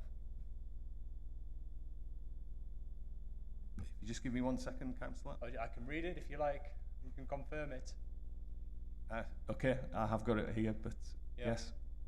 So it talks about where reasons by special circumstances shall be specified. So we need special circumstances. I can confirm at this point that British Steel has not reached out to the development officers, the planning officers, or myself for a change of date. Indeed, a joint partner has, the Tees Mayor has, a chief executive of another authority has, but British Steel have not. So therefore I don't deem that the special circumstances have been reached. It's not by sheer chance that I end up in this role as planning committee chair. I myself have a law degree, and I was a regulator of a health profession, a major health profession, when I was only 27. So I have a great deal of experience in terms of regulatory affairs. With regards to this application, there is one outstanding environmental report, as has been heard. The option is to then monitor for a year upon granting, and we would have to grant, if we went for the 3rd of March, within a paper which would come without any recommendation. Now, as somebody who is also a global director of a multinational firm, I would also add that one thing that business wants is surety. British Steel are sure that on the 4th we would have a full planning application. If we were to receive it on the 7th, we would have anything but.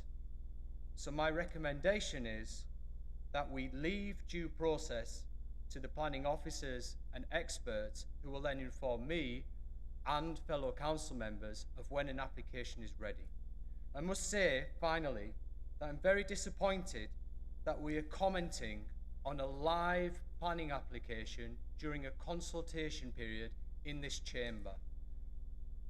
The Regulatory Committee is a semi-judicial, quasi-judicial body, and we should not be interfering with its operation. Thank you. Councillor Hadaway.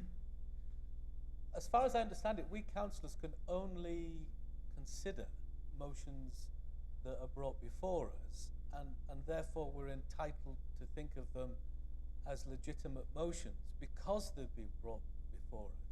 It seems a very strange situation, because obviously we want to support bringing steel making back to Teesside, and it seems quite strange, given that the motions go through the monitoring officer in order to get here, and the wording is looked at and they're approved, that he should then be telling us there are other considerations within the institution that might affect the motion being implemented. Could I seek some clarity on that, please? Sorry, I'm not quite sure what point you're making, Councillor.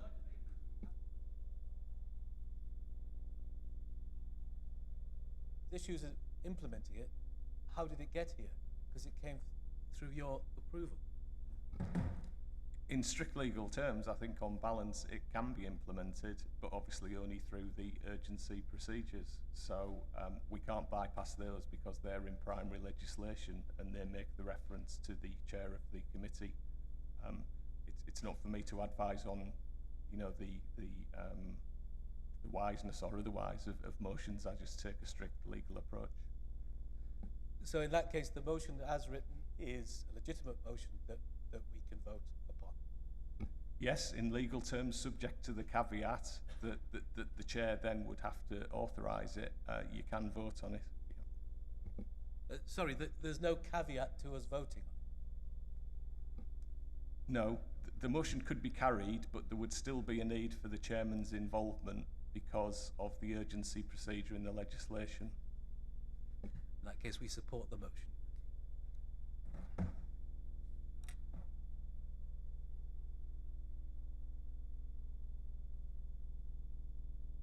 I have no problems with the motion. I think it's a brilliant motion. But you're getting your answer now by the monitoring officer and by the chair of regulatory. It looks like you're not going to get what you want. And, you know, you need to understand the timings of this motion are completely wrong. I don't know why you've waited so long for this application. This application was received by this authority on the 24th of November last year. It was then duly amended to incorporate some changes on the 24th of January. So it's at least another month you've had, from what I understand. I do agree with the sentiment of the motion, but if this motion is passed, you could be setting a precedent for any future planning applications which could seriously affect local planning applications and the democratic process. It's already been mentioned that the closing date for this public consultation is on Sunday, the 3rd of March, which is just days away, and this motion could actually deny anybody from making comments. The timings are important, even if the motion is passed today. Would it give officers time to prepare the reports? I doubt it very much. As we said, someone said it's a 100-page report. I've been through it, and it's obviously a very complex thing. I don't have any degrees, I don't have any O-levels, I'm afraid, so I do struggle. Now, you state in your motion, and I'm going to quote you on this, should the application be delayed, it may risk hundreds of new steelmaking jobs and the return of steelmaking to Teesside. Can you confirm where you sourced this risk from and identify it, please? That is very important. There is, though, and I don't care what people say, of course there's a political part to this motion. Now, through personal choice, I'm not on social media, but I have research assistants, right? And I'm not going to tell you who they are. And they passed on to me the following quote from my local MP, Sir Simon Clarke. And you've got to listen very carefully to this. And it reads as follows, and I'm going to quote, if the motion is carried, the council can sidestep Councillor Leroyd's attempts at delaying the major project ahead of May's mayoral elections. Now, why would he say that? I'll leave that thought with you, though. But thanks very much, Mr. Mayor. Councillor Pugh. Thank you, Mr. Mayor. I wasn't planning on speaking, but just because a few concerns have been raised.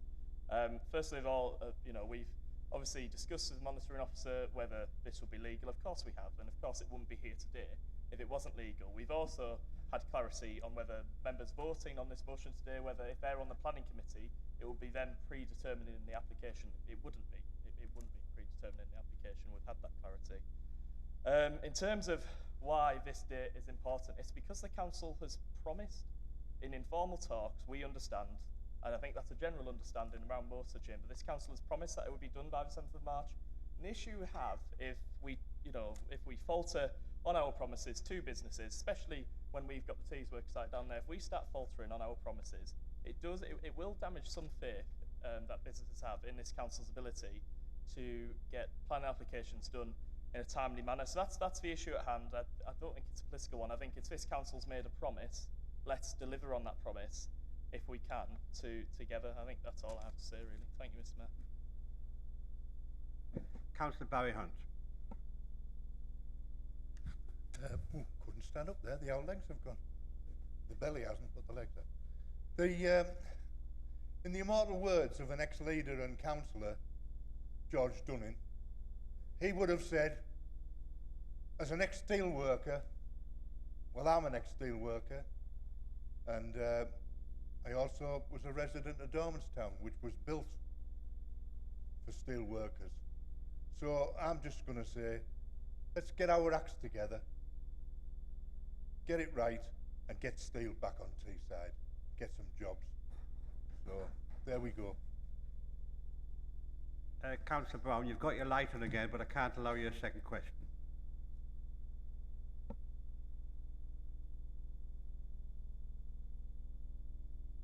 Can you sum up, Paul?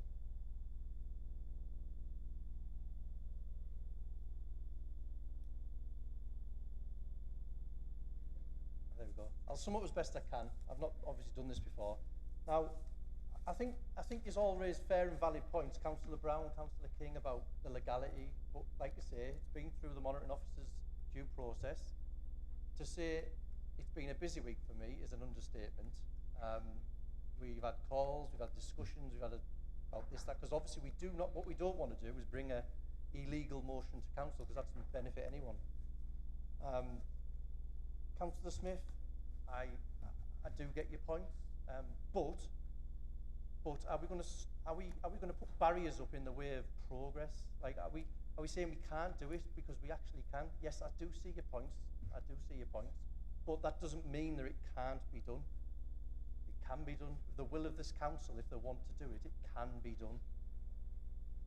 Bill, as Councillor Pugh's just alluded to,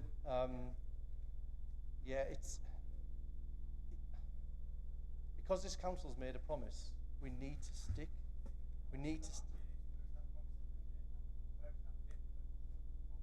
Well, I've seen the paper.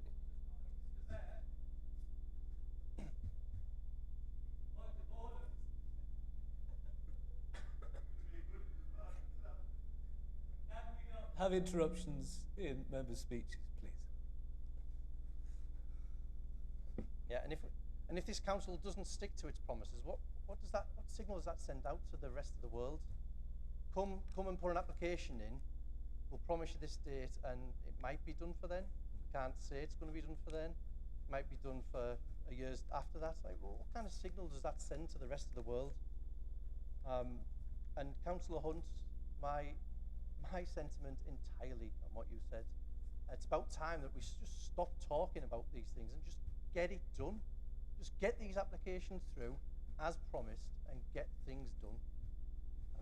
And I'm done, Mr. Mayor. Thank you.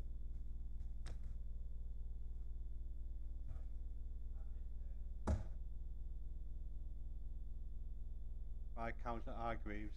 Can we now have a vote on it, whether we accept the motion, please?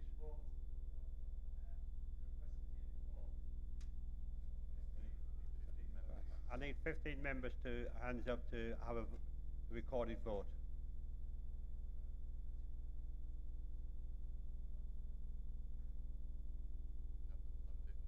Not 15 members, so it's a vote of hands, please. All in favour?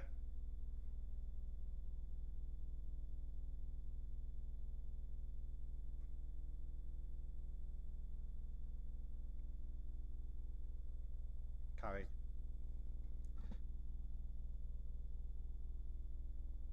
A list of changes to members on committees, but I only intend to take two because the other ones have no names attached to it. So I have two: Councillor Barry Hunt to remain on the Committee of Climate and Scrutiny as an independent representative, and Councillor Martin Fletch to remain on the Committee of Regularity as an independent group member. Can I propose that we accept those appointments, please? Alex, sorry. So, just as a matter of brought up in the minutes from the previous meeting, if we could possibly change Jade Laven on the harm houses to me, please. On the which one? The arm houses, which isn't on that list you're looking at, it's from the previous meeting. We'll do that, yeah. So that's appoint members on the three committees. Can I have a vote? Sorry, Councillor. Are we voting? Yeah, sorry. It's carried. Now, we only have 10 minutes. Now, I can take the question. Mr. Mayor, could I please make a comment that for 9 months now we've been underrepresented on the Corporate Parenting Board and nobody's nominated themselves to come forward, And I think 9 months of a vacancy of one of our most important committees is long enough, and I would like a decision made today, if possible, to appoint a member to take that place. 9 months is too long to have underrepresentation on one of our most important committees. Thank you.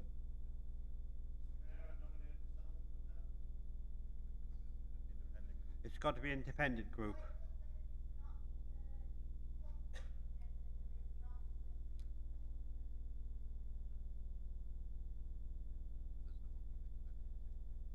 If there's nobody from independent, we'll take it from the floor.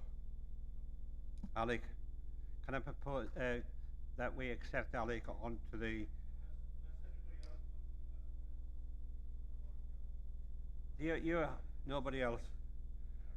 You're carried, you're Alec, you're on that committee.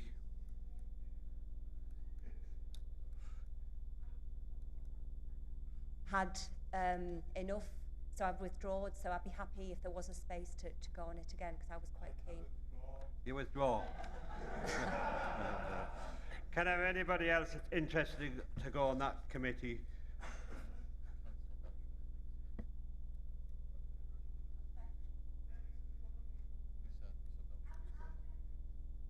Councillor Belshaw, you want to go?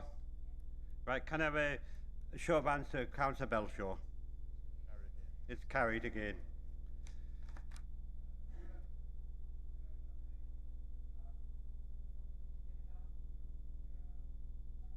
13, I'm quite prepared to have my 2 questions given in written form.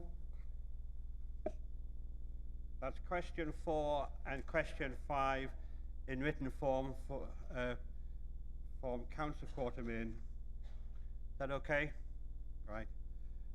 Brings us to the other questions. Can we have a 15-minute increase in time just to take them? No. No. No. Okay.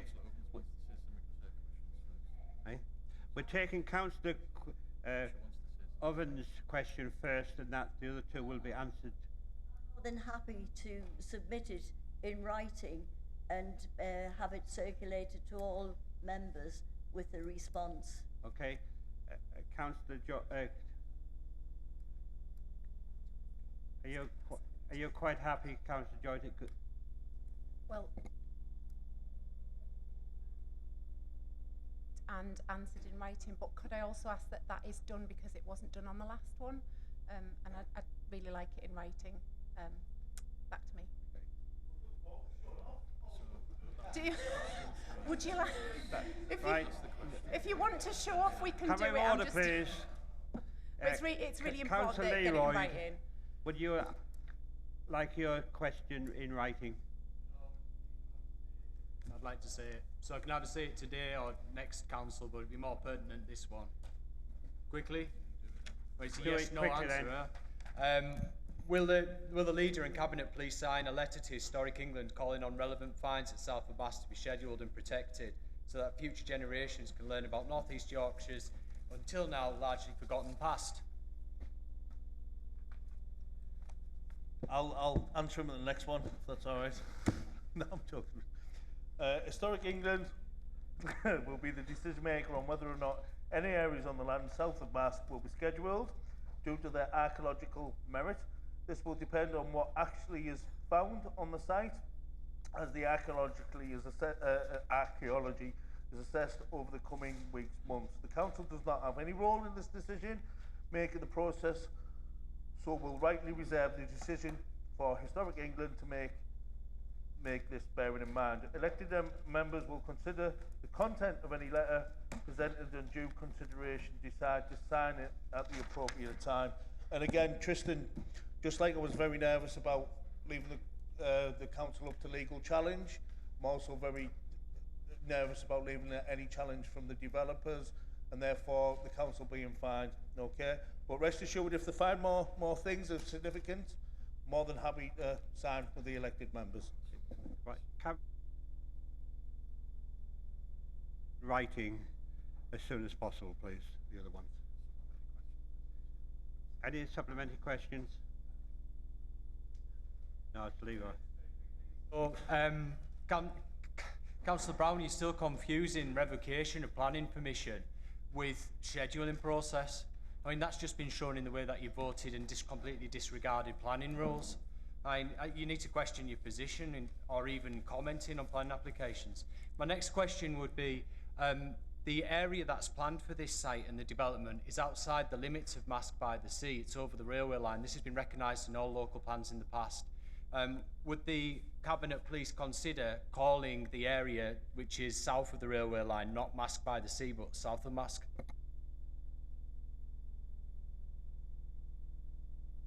I've just called it the south of Mask in my answer to you, Tristan. Well, I'm not the Lord Mayor, I'm not the twinner of cities and towns, but I've just called it the south of Mask to you, Tristan. I appreciate there's some fallout from the previous decision, but I did, you know, voice my sympathy with yourself that it all seems to be pointed on just one position, the chair of regulatory. I'm not going to go back agenda items because I can't, but I answered your question and I said if they find anything of significance, more than the over of they have, we'll happy, as said in my answer, we'll all sign it. Oh, well, I can't say we'll all sign it, but happy to. So I don't think that should affect my position, but I am sympathetic with you, Tristan.